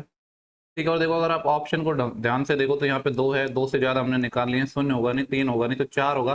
तो आपको पूरे काउंट करने की जरूरत नहीं है, 4 हम निकाल लिए और मैक्सिमम ऑप्शन हमारे पास 4 है। ठीक है, तो यही हमारा सही जवाब हो जाएगा। देखो यहाँ पे क्या करते हैं कि आप सबको काउंट करते हैं, लेकिन यार ऑप्शनों पे भी ध्यान दिया करो। रीजनिंग में ना जो ऑप्शंस होते हैं बहुत ज्यादा हेल्पफुल होते हैं। ओके, नेक्स्ट क्वेश्चन की बात कर रहा है, ये क्वेश्चन बोल रहा है कि जो अंग्रेजी वर्णमाला है हमारा, उसमें जो आर ई एम है उसका मतलब है ओके देखो ये कॉर्डिंग रिकॉर्डिंग ही है, ये आर ई एम है, इसको हमने किस तरीके से लिख दिया, आई वी एन। देखो सिंपली आपको समझ आ रहा है, अपोजिट वर्ड्स लिखे हैं इनके, DOH के भी अपोजिट लिखे हैं, तो पूछ रहा है की को क्या लिखेंगे, तो 11 का अपोजिट 16, पी से आंसर चालू होगा, और ई का अपोजिट वी होता है, और वाई कितने पे आता है 25 का, इसका अपोजिट होता है बी, तो PVB आएगा, तो ऑप्शन नंबर सेकंड हमारा सही जवाब हो जाएगा। देखो रिकॉर्डिंग रिकॉर्डिंग का सबसे आसान क्वेश्चन है, जबकि अगर आप SSC वगैरह में देखोगे तो बहुत अच्छे अच्छे क्वेश्चन आते हैं, रिकॉर्डिंग रिकॉर्डिंग के बनते भी नहीं है। ओके, तो देखो नेक्स्ट क्वेश्चन की अगर हम बात करें, तो ये सीरीज है हमारी, देखो 21 से 17 आ रहा है, -4 हो रहा है, फिर -4 हो रहा है, आगे भी -4 होगा, तो 13 -4 9, 9 मतलब आई आना चाहिए, और देखो क्योंकि 9 के बाद वापस 4 -4 हो रहा है, तो 5 आ रहा है, यानी आई से हमारा आंसर चालू होगा, ये नहीं हो सकता, ये नहीं हो सकता, यही नहीं हो सकता। देखो कुछ करना ही नहीं है, सिर्फ एक वर्ड निकाला और हमारा आंसर हमें मिल गया, तो हमें क्यों इतनी मेहनत करनी है बाकी को चेक करने की, हम बिल्कुल नहीं करेंगे। ओके, देखो ये नेक्स्ट क्वेश्चन है, वापस हमारा वही आ गया कि कुछ ऐसा लॉजिक लगाना जिससे कि हमारा 10 आ जाए, और फिर ऐसे ही हमें जो लास्ट वाले हैं इसको ढूंढना है। तो देखो ऐसा क्या कर सकते हैं हम कि यहाँ पे हमारा 10 आ जाए। 15 अंठे होते हैं 120। ओके, देखो ये तो बड़ा ही फर्स्ट, देखो ये क्वेश्चन ऐसे होते हैं, अगर आपको देखते ही समझ आ गया ना तो अच्छा है। और देखो क्योंकि ये CGL वगैरह का एग्जाम है नहीं, तो इसका लेवल इतना हैवी नहीं पेपर का। देखो सिंपली समझ आ रहा है कि 15 गुणा 8 120 होते हैं, उसमें 12 से भाग दीजिए, यानी क्या किया, यहाँ पे गुणा किया है, तो इन दोनों का जो भी आया उसको क्या कर दिया हमने, डिवाइड कर दिया, तो ये आ गया हमारा, ठीक है, यही हमारा लॉजिक लग रहा है। अब हम देखो नेक्स्ट में भी हम चेक कर लेंगे हमारी तसल्ली के, तो 26 गुणा 3 कितना होगा, 78, 78 में हम, सॉरी 78 नहीं होगा, 26 गुणा 6, इसमें 13 से डिवाइड करेंगे तो 13 दूनी 26, 6 दूनी 12 आ रहा है, यानी जो लॉजिक लगाया हमने सही लगाया है, तो यहाँ पे भी लॉजिक लगा देंगे। 11 गुणा 12 है, इसको डिवाइड करेंगे 4 से, 4 तिया 12 और 11 तिया 33, ऑप्शन नंबर 4 इस सवाल का सही जवाब हो जाएगा। ठीक है, तो 25 का क्या हो गया, ऑप्शन नंबर 4। मैं आपको लास्ट में आंसर की भी प्रोवाइड करूंगा, वहां से आप मैच भी कर लेना। ओके, देखो ये क्वेश्चन वैसे तो आसान ही लग रहा है, पर कोई नहीं, इसको अभी हम बाद में बना लेंगे, पजल का है। ओके, देखो नेक्स्ट क्वेश्चन है हमारा, बोल रहा है कि नॉर्थ डायरेक्शन की ओर मुख किए हुए 25 व्यक्ति, 25 पर्सन एक रो में बैठे हैं। ठीक है, देखो बना लेते हैं कि मान लो ये एक नॉर्थ डायरेक्शन में सारे रो इस डायरेक्शन में हमारे फेस कर रखे हैं, इसमें टोटल 25 पीपल बैठे हैं। आगे क्या बोल रहा है, जो केशव का स्थान है वो राइट साइड से 7वां है। मान लो यहाँ पे कहीं केशव है, इसकी पोजीशन यहाँ से राइट साइड से कितने 7th प्लेस पे है। देन आगे बोल रहा है ये जो तेजा है वो केशव के बाईं ओर 5वें स्थान पर है, केशव ये रहा, केशव के बाईं ओर यहाँ पे तेजा है हमारा, ये क्या है 5th प्लेस पे है, यानी देखो यहाँ से काउंट करेंगे हम, तो मैं जैसे कलर चेंज करके आपको दिखाऊं, तो ये पहला, ये दूसरा, ये तीसरा, ये चौथा, और ये खुद 5वां, ये हो जाएगा। ठीक है, तो बोल रहा है ये पंक्ति के बाएं सिरे से तेजा का स्थान क्या है, देखो राइट से कितना हो गया, 7वां तो ये था और 5वां ये हो गया, यानी अगर राइट से मैं बात करूँ तो कितना हो गया, तेजा का स्थान 12वां हो गया। और आपको पता ही है कि टोटल बराबर कितना होता है, लेफ्ट से हमें नहीं पता, राइट से हमें पता है, 12 - 1, इसी फॉर्मूले से हम निकालते हैं। तो 12 - 1 11, 25 में से 11 माइनस करोगे तो कितना आएगा 14, तो इसका जो लेफ्ट से स्थान है वो कितना आ जाएगा 14वां। ठीक है, क्लियर है। ओके, देखो क्वेश्चन नंबर 28 हमारा बोल रहा है कि उस विकल्प का चयन करना है, यानी इन सब में से, जिससे कि जो हमारा क्या सही हो जाए, सी है वो, सी को एल की संतान बनाना है। ठीक है, इन सब का यूज करके, यानी इस क्वेश्चन मार्क की यहाँ पे वैल्यू निकालने क्या हो सकती है, तो जितना दिया है उसका तो हम पहले क्या ट्री बनाते हैं। देखो यहाँ पे दिया है यू और एल के बीच में 4 दिया है, 4 क्या है हमारा, ये रहा, तो 4 के बीच में क्या रिलेशन होता है, जैसे कि देखो यहाँ y की जगह u है और z की जगह l है, तो इसको हम कैसे पढ़ेंगे, यहाँ हम पढ़ेंगे u है वो l की माँ है, तो l की माँ बना देंगे हम u, l हो गया यहाँ हमारा l की माँ, माँ को हम ऊपर u से, u है और इसको माँ है, तो इसको हम सर्कल से रिप्रेजेंट करेंगे, ये है u। ठीक है, ये बन गया। आगे देखो l और g के बीच में 2 है, तो 2 का है हमारा ये रहा, तो इसको कैसे पढ़ेंगे हम, l है वो, g का क्या है, पति है, एल को हमें हस्बैंड बनाना पड़ेगा, तो हस्बैंड बनाना पड़ेगा, तो इसको हम बंद कर देते हैं ट्राइंगल में, ये हस्बैंड है किसका है, जी का। ठीक है, देखो मेल को मैं ट्राइंगल से रिप्रेजेंट करता हूँ और फीमेल को सर्कल से, और अगर ये दोनों हस्बैंड वाइफ हैं तो इनके बीच में प्लस साइन लगा दिया।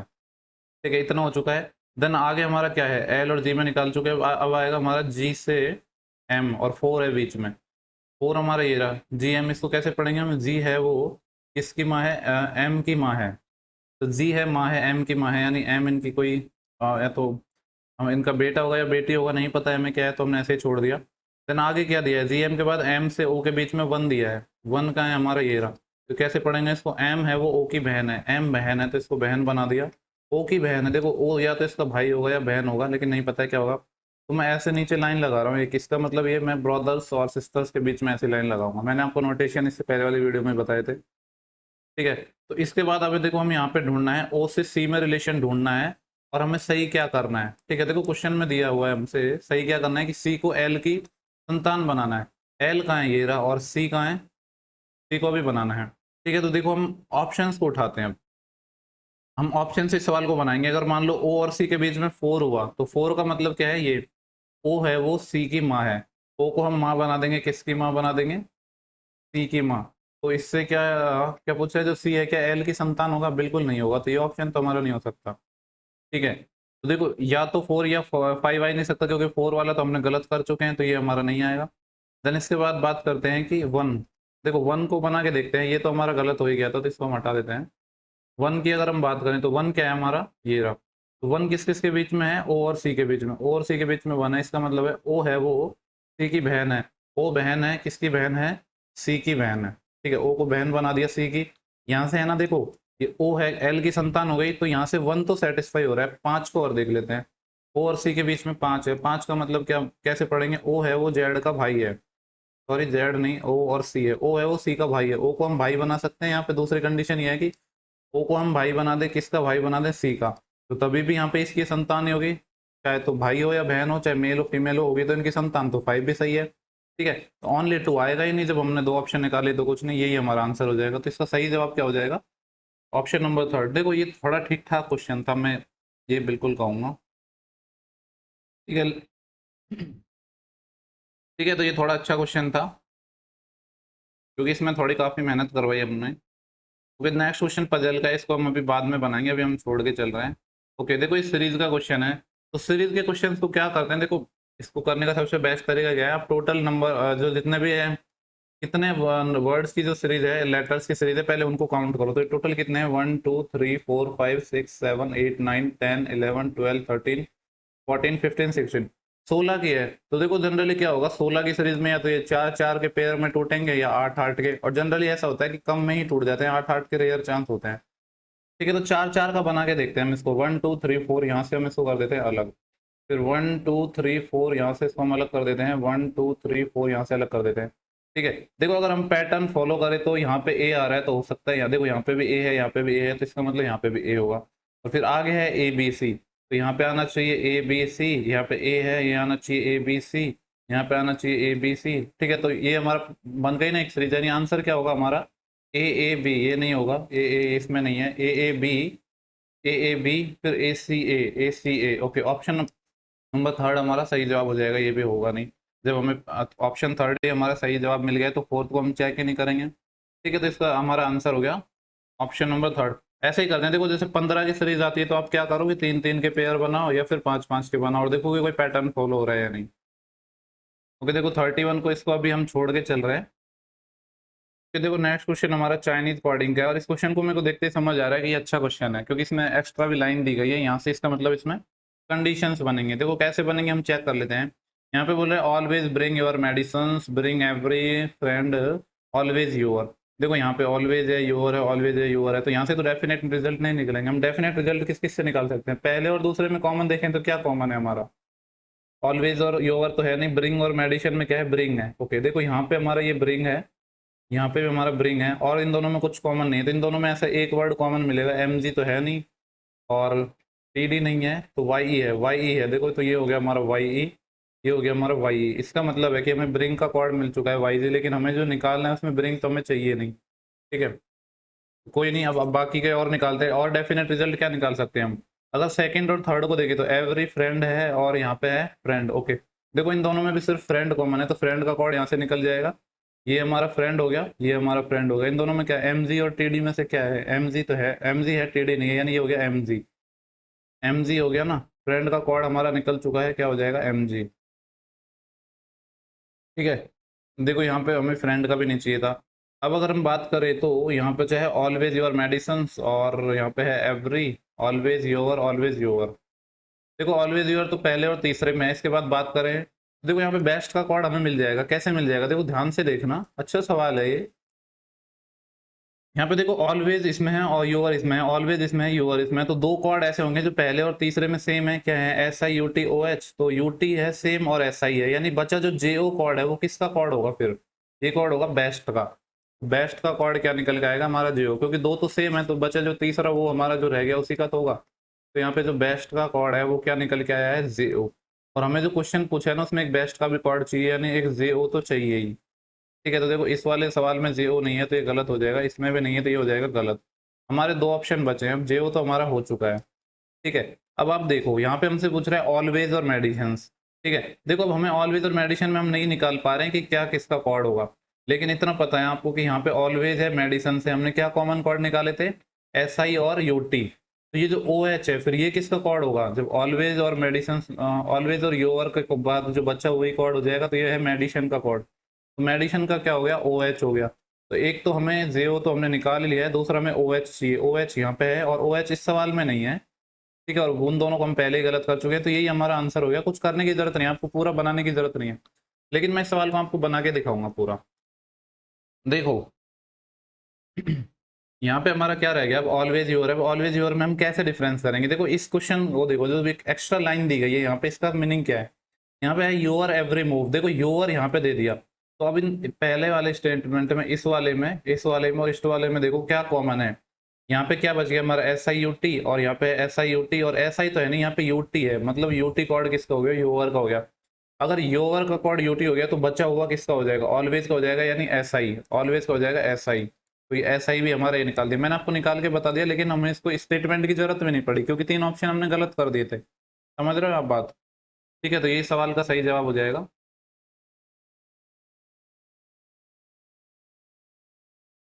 ओके, देखो नेक्स्ट क्वेश्चन है, बोल रहा है कि किन सिंबल्स को यूज करें जिससे इक्वेशन क्या हो जाए, सही हो जाए। तो मैंने आपसे कहा था कि सबसे पहले आप फोकस करो डिवाइड पे।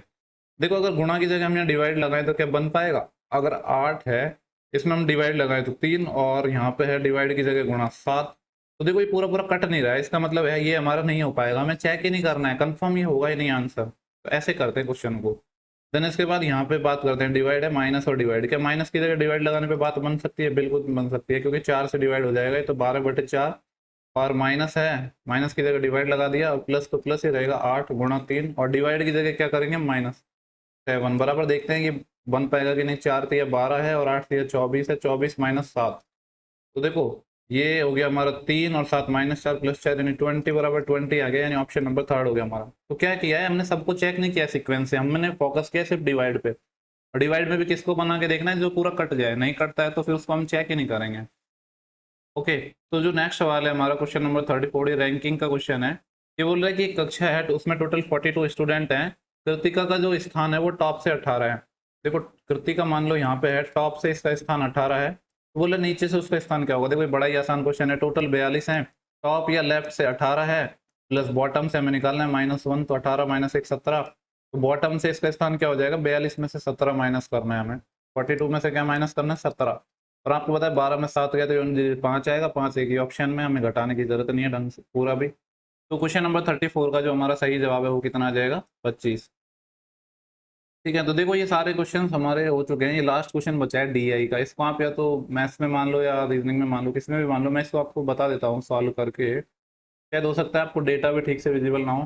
पहले मैं पढ़ता हूँ कि क्वेश्चन क्या है। बोल रहा है कि जो 6 ईयर है 2001 से 6 तक के, 2001 से 6 तक, इनके दौरान क्या है, प्रशिक्षण केंद्र द्वारा प्रशिक्षित उम्मीदवारों की संख्या को दर्शा रहा है। ठीक है, जो मतलब एक कोई 2001 से 6 तक एक प्रशिक्षण सेंटर है, उसमें जो जितने भी लोगों को मतलब प्रशिक्षण दिया गया है उनकी संख्या को रिप्रेजेंट कर रहा है ये।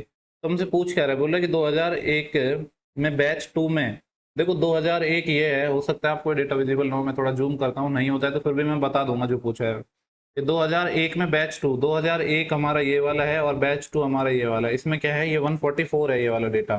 ठीक है, बोला कि 2001 में बैच 2 में प्रशिक्षित उम्मीदवारों की जो संख्या है, 2005 में बैच 5 ये रहा, और बैच 5 ये रहा, यानी इसके में कॉमन ये वाला 90 आएगा, ये है 90। तो पूछा क्या है, एक सेकंड इसको मैं मिनिमाइज कर लेता हूँ, उम्मीदवारों की संख्या से कितने % अधिक है। ओके, पूछ रहा है कि ये जो 144 है ये इससे कितना अधिक है, तो हम इसको थोड़ा रेशियो को सिंप्लीफाई करने की कोशिश करते हैं। तो किससे कट जाएगा, 9 से कट जाएगा, 9 × 90, और 9 एकम 9, बचे कितने, 5 9 6 के 54। देखो ऐसे तो 18 से ही कट रहा था डायरेक्ट, अब कोई नहीं 2 से काट लेते हैं, 5 टाइम और 2 से 8 टाइम। तो ये कितना ज़्यादा है, 3 ज़्यादा है, कितने पे है, 5, और 3/5 आपको पता है कितना होता है, 60% होता है। ये चीज़ें आपको डायरेक्ट पता होनी चाहिए, फ्रैक्शंस वगैरह। ठीक है, तो देखो पजल्स के अलावा इस कि हमने सारे क्वेश्चंस बना लिए हैं। और देखो मैं आपको आंसर की दिखाता हूँ, इसका ना आप स्क्रीनशॉट ले लो, आप चेक कर लेना, हो सकता है कोई क्वेश्चन मैंने गलती से गलत बता दिया हो। वैसे तो जहाँ तक है कि कोई क्वेश्चन गलत नहीं बताया होगा, फिर भी गलती हो जाती है तो आप चेक कर लेना। इसका आप स्क्रीनशॉट ले लो। अब हम बनाएंगे जो हमने पजल्स के क्वेश्चन छोड़े थे ना, उनको उनको बनाएंगे हम। ठीक है, तो चलते हैं हमारे पजल्स के क्वेश्चन पर। हम देखो पीछे से ही बनाते चलते हैं।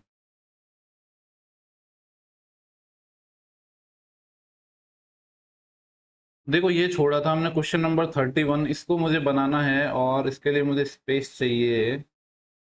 देखो है क्या, पहले ही देख लेते हैं। पजल किसमें है कि एक वर्गाकार मैज है, कि देखो वर्गाकार मैच के बारे में ये, तो हम इसको यहीं पे बना लेंगे, कम स्पेस पे बन जाएगा ये। ठीक है, यहीं मैं आपको इसको बना के दिखा रहा हूँ। ओके, देखो ये पूछ रहा है कि एक वर्गाकार मैज है। देखो एक वर्गाकार मैज बना लेते हैं जिसके केंद्र की ओर मुकर के बैठे हैं, उनमें से 4 कोनों पर बैठे हैं जबकि 4 साइड्स के बीच में है। टोटल कितने लोग हैं? 8 लोग हैं ना, 1 2 3 4 5 6 7 8, 8 लोग हैं। ठीक है, तो देखो हम एक वर्गाकार मैच बना लेते हैं। ये हमारी एक वर्गाकार मैच हो गई।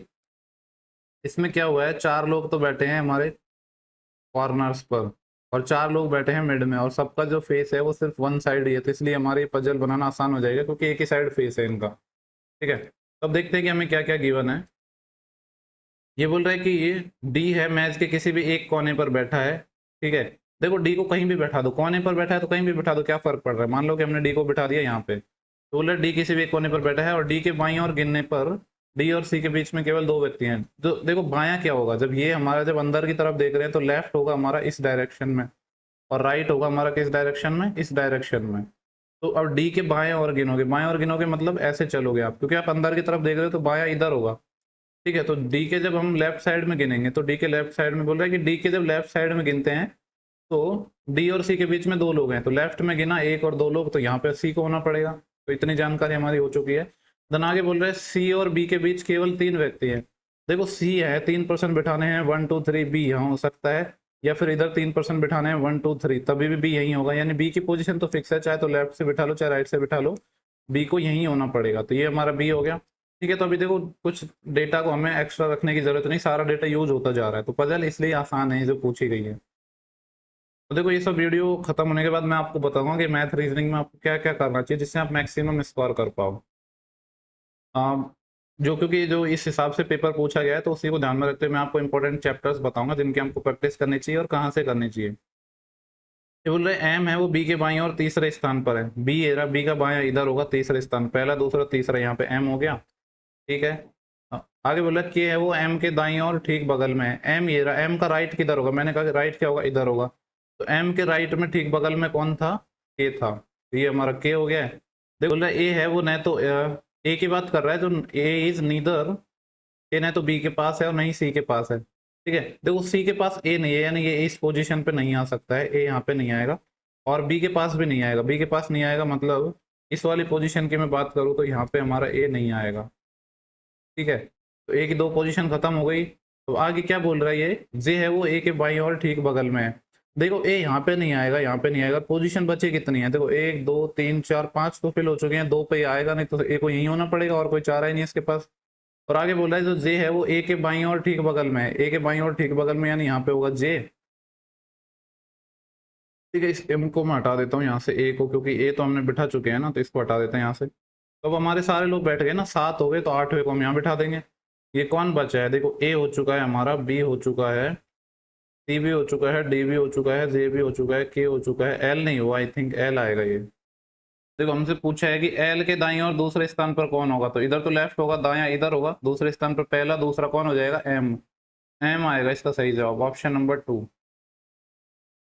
ठीक है, तो ये वाली पजल हमारी हो चुकी है। और कौन सी पजल रह गई थी, 29 रह गई ना ये वाली। देखो नेक्स्ट क्वेश्चन हमारा पजल का है, बोल रहा है कि 8 पर्सन है, एक रो में बैठे हैं और सभी का फेस है नॉर्थ डायरेक्शन में। ओके, तो देखो हम एक रो बना लेते हैं यहाँ पे।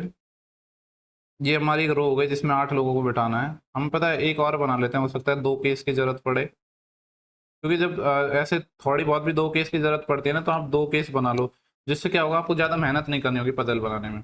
बाकी यूज नहीं होगी तो कोई प्रॉब्लम नहीं है। ये बोल रहे पंक्ति किसी एक सिरे से तीसरे, कौन, एम की बात कर रहा है यहाँ पे। देखो एम की बात कर रहा है कि बोल रहा है एम पंक्ति के किसी एक सिरे से तीसरे स्थान पर बैठा है, तो कोई भी एक एंड ले लेते हैं। मान लो इस एंड की बात कर रहे हैं तो एम है 3rd पोजीशन पर बैठा है, ये हमारी पहली पोजीशन हो गई। ये दूसरी और ये तीसरी। यहाँ पे हमने m को बिठा दिया। ये हो सकता है वो इधर से बिठा हुआ हो, तो इधर से भी हम देखो हमारी जो ये पॉसिबिलिटी बनाई है हमने, इसका यूज आ ही गया, ये हो गया हमारा m।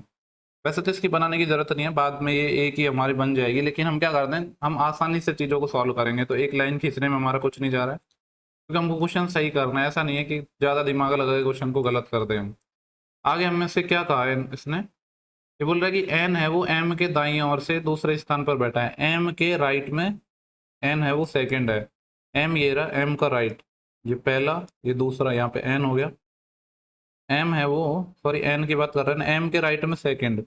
ठीक है, देखो n की बात कर रहा है, n है वो m के राइट में सेकंड था, तो m ये रहा, m के राइट में सेकंड, ये पहला, ये दूसरा, यहाँ पे n को होना पड़ेगा। तो इतनी कंडीशन हम यूज कर चुके हैं। आगे देखेंगे क्या है, बोल रहा है कि n के दाईं ओर यानी n के राइट में जितने पर्सन बैठे हैं, p के बाएं भी उतने ही पर्सन बैठे हैं। ओके, देखो यहाँ पे n के राइट में कितने पर्सन होंगे, टोटल कितने लोग बिठा दिए हमने अभी, 1 2 3 4 5, तो 8 लोग हैं, तो यहाँ पे 6 7 8 आएंगे। और यहाँ पे देखो 3 बिठा दिए, तो ये चौथा, ये हो जाएगा हमारा 5वां, ये छठा, ये 7वां और ये 8वां। तो यहाँ पे क्या बोला था कि n के दाईं ओर, n के दाईं ओर कितने लोग हैं, 3 लोग हैं। उतने ही लोग किधर बैठे हैं, p के भी बाईं ओर, तो p के बाईं ओर भी 3 लोग होंगे। ठीक है, तो देखो इसको बिठा के देखते हैं। अगर p, देखो 3 लोग बिठाने हैं, 1 2 3, मतलब p को यहाँ होना पड़ेगा, तभी तो p के बाएं थर्ड होंगे और n के दाएं भी थर्ड होंगे। इस केस की बात करें तो इसमें अभी देखो यहाँ पे n के बाएं की बात करना है। यहाँ बोला कि n के बाएं तो कोई लोग है ही नहीं, 0 लोग हैं, तो p के बाएं भी 0 लोग भी होंगे, तो p को हमको बिठाना पड़ेगा यहाँ पे। तो इतनी कंडीशन हम यूज कर चुके हैं। आगे देखते हैं कि क्या हमें गिवन है। बोल रहा है कि s है वो p के दाईं ओर से तीसरे स्थान पर बैठा है। s की बात कर रहा है, p के राइट में थर्ड है, p ये रहा, p का राइट, पहला दूसरा तीसरा, ये s हो गया। p ये रहा, p का राइट में थर्ड, पहला दूसरा तीसरा, ये s हो गया। ठीक है, तो इस लाइन का भी हम यूज कर चुके हैं। आगे हमें क्या दिया है कि x है वो y के दाईं ओर ठीक बगल में बैठा है। देखो x है वो y के दाईं ओर ठीक बगल में बैठा है, इसका मतलब क्या है, y होगा और y के राइट में x है, इस डायरेक्शन में होंगे और ये दोनों एक साथ आएंगे। ठीक है, तो देखो हमें दो ऐसी पोजीशन चाहिए जहाँ पे एक खाली हो, दो लोगों को बिठा सकते हैं। तो एक तो ये वाली पोजीशन खाली है और दो लोगों की कहीं है ही नहीं, तो y को यहीं बिठाना पड़ेगा, x को यहीं बिठाना पड़ेगा। इस केस में बात करें तो दो पोजीशन खाली सिर्फ यही है, तो ये यहीं पे आ पाएंगे। आगे एक और लाइन गिवन है, क्या गिवन है, ये बोल रहा है कि x और v के बीच केवल एक व्यक्ति बैठा है। ठीक है, तो देखो x कहाँ है हमारा, x हमारा ये रहा, और x और v के बीच में केवल एक पर्सन है, तो यहाँ पे m हो गया, यहाँ पे तो v बन ही नहीं पाएगा, यहाँ पे ऑलरेडी p है, यानी ये केस हो गया हमारा गलत। इसकी बात करते हैं, x और v के बीच में एक पर्सन है, x ये रहा, v इधर नहीं हो सकता, v को यहाँ बिठाना पड़ेगा, इसके बीच में एक पर्सन हो गया। तो कितने लोगों को हम बिठा चुके हैं, देखो हम बिठा चुके हैं 1 2 3 4 5 6 7, 7 लोगों को बिठा दिया ना, सिर्फ एक बचा है, बचा कौन है, देखो टी रह गया आई थिंक, और सारे हो चुके हैं, तो ये हमारा हो जाएगा टी। यही रहा ना, देखो पी हो चुका, एम हमारा हो चुका है, एन हमारा हो चुका है, टी हमारा हो चुका है, एस हो गया, टी अभी हमने ले लिया, वी एक्स वाई। ठीक है, तो इसने क्वेश्चन क्या पूछा है, बोल रहा है कि टी के दाईं ओर कितने पर्सन बैठे हैं, टी के राइट में, टी ये रहा, टी के राइट में कितना बैठा है, सिर्फ अकेला एन बैठा है, तो हो जाएगा इसका आंसर 1। ठीक है, तो देखो पजल के क्वेश्चन तो थे, लेकिन यहाँ पे हमें बहुत ज़्यादा ना तो कुछ पॉसिबिलिटी बनाने की ज़रूरत पड़ी, ना ही बहुत ज़्यादा इतनी मेहनत करनी पड़ी, आसानी से क्वेश्चन बन गया है। ठीक है, तो ये हमारा हो गया। इसके बाद देखते हैं और कौन सा क्वेश्चन पजल का बचा है। ओके, देखो नेक्स्ट पजल का हमारा सवाल है, बोल रहे हैं कि 6 सहपाठी हैं, इन्होंने एक प्रवेश परीक्षा दी है, एंट्रेंस एग्जाम दी है, जिसमें अलग अलग मार्क्स आए इनके। बोल रहे हैं कि वी ने केवल टी और एक्स से ज़्यादा अंक प्राप्त किए हैं। देखो वी की बात कर रहा है, ये जिसने केवल टी है और एक्स है, इन दोनों से ज़्यादा प्राप्त किए हैं, बाकी सबसे तो कम ही किए हैं, यानी 3 लोगों का तो ये हो गया कहानी। आगे बोला डब्लू ने केवल यू से कम अंक प्राप्त किए हैं। डब्लू की बात करें तो डब्लू ने केवल यू से अंक प्राप्त किए, इसका मतलब है कि यू तो फर्स्ट पे ही आएगा और ये सेकंड पे आएगा, इन दोनों की पोजीशन तो हो गई फिक्स। आगे और क्या दिया है कि एक्स ने सबसे कम अंक प्राप्त नहीं किए हैं। ओके, देखो दो लोग हो चुके, यहाँ पे आएगा तीसरा, चौथा, पांचवा, छठा, और एक्स सबसे लास्ट में नहीं आएगा। ठीक है, तो एक्स सबसे लास्ट में नहीं आएगा, और बोल रहा है कि वी के नीचे टी और एक्स है, तो इसका मतलब ये है कि वी के नीचे पहले एक्स आएगा फिर टी आएगा, क्योंकि एक्स ने सबसे लास्ट में नहीं किया है, तो 3 लोगों की पोजीशन हो गई ये। ठीक है, तो ये ऐसे ही आ जाएगा, ये वी एक्स टी हो गया। आगे देखो बच गया कौन, यहाँ पे हमारा कोई एक बच गया है, कौन बच गया है, टी हो चुका है, यू हो चुका है, वी हो चुका है, डब्लू डब्लू हो चुका है, एक्स हो चुका है, यहाँ पे वाई आएगा, ये है वाई। ओके, तो देखो हमसे यहाँ पे क्या बोल रहा है, हाँ कहाँ गया, बोल रहा है कि तीसरा जो मैक्सिमम अंक प्राप्त करने वाला है उसने 91 किए, यानी इसकी बात कर रहा है वाई की, इसने 91 प्राप्त किए और एक्स ने 72।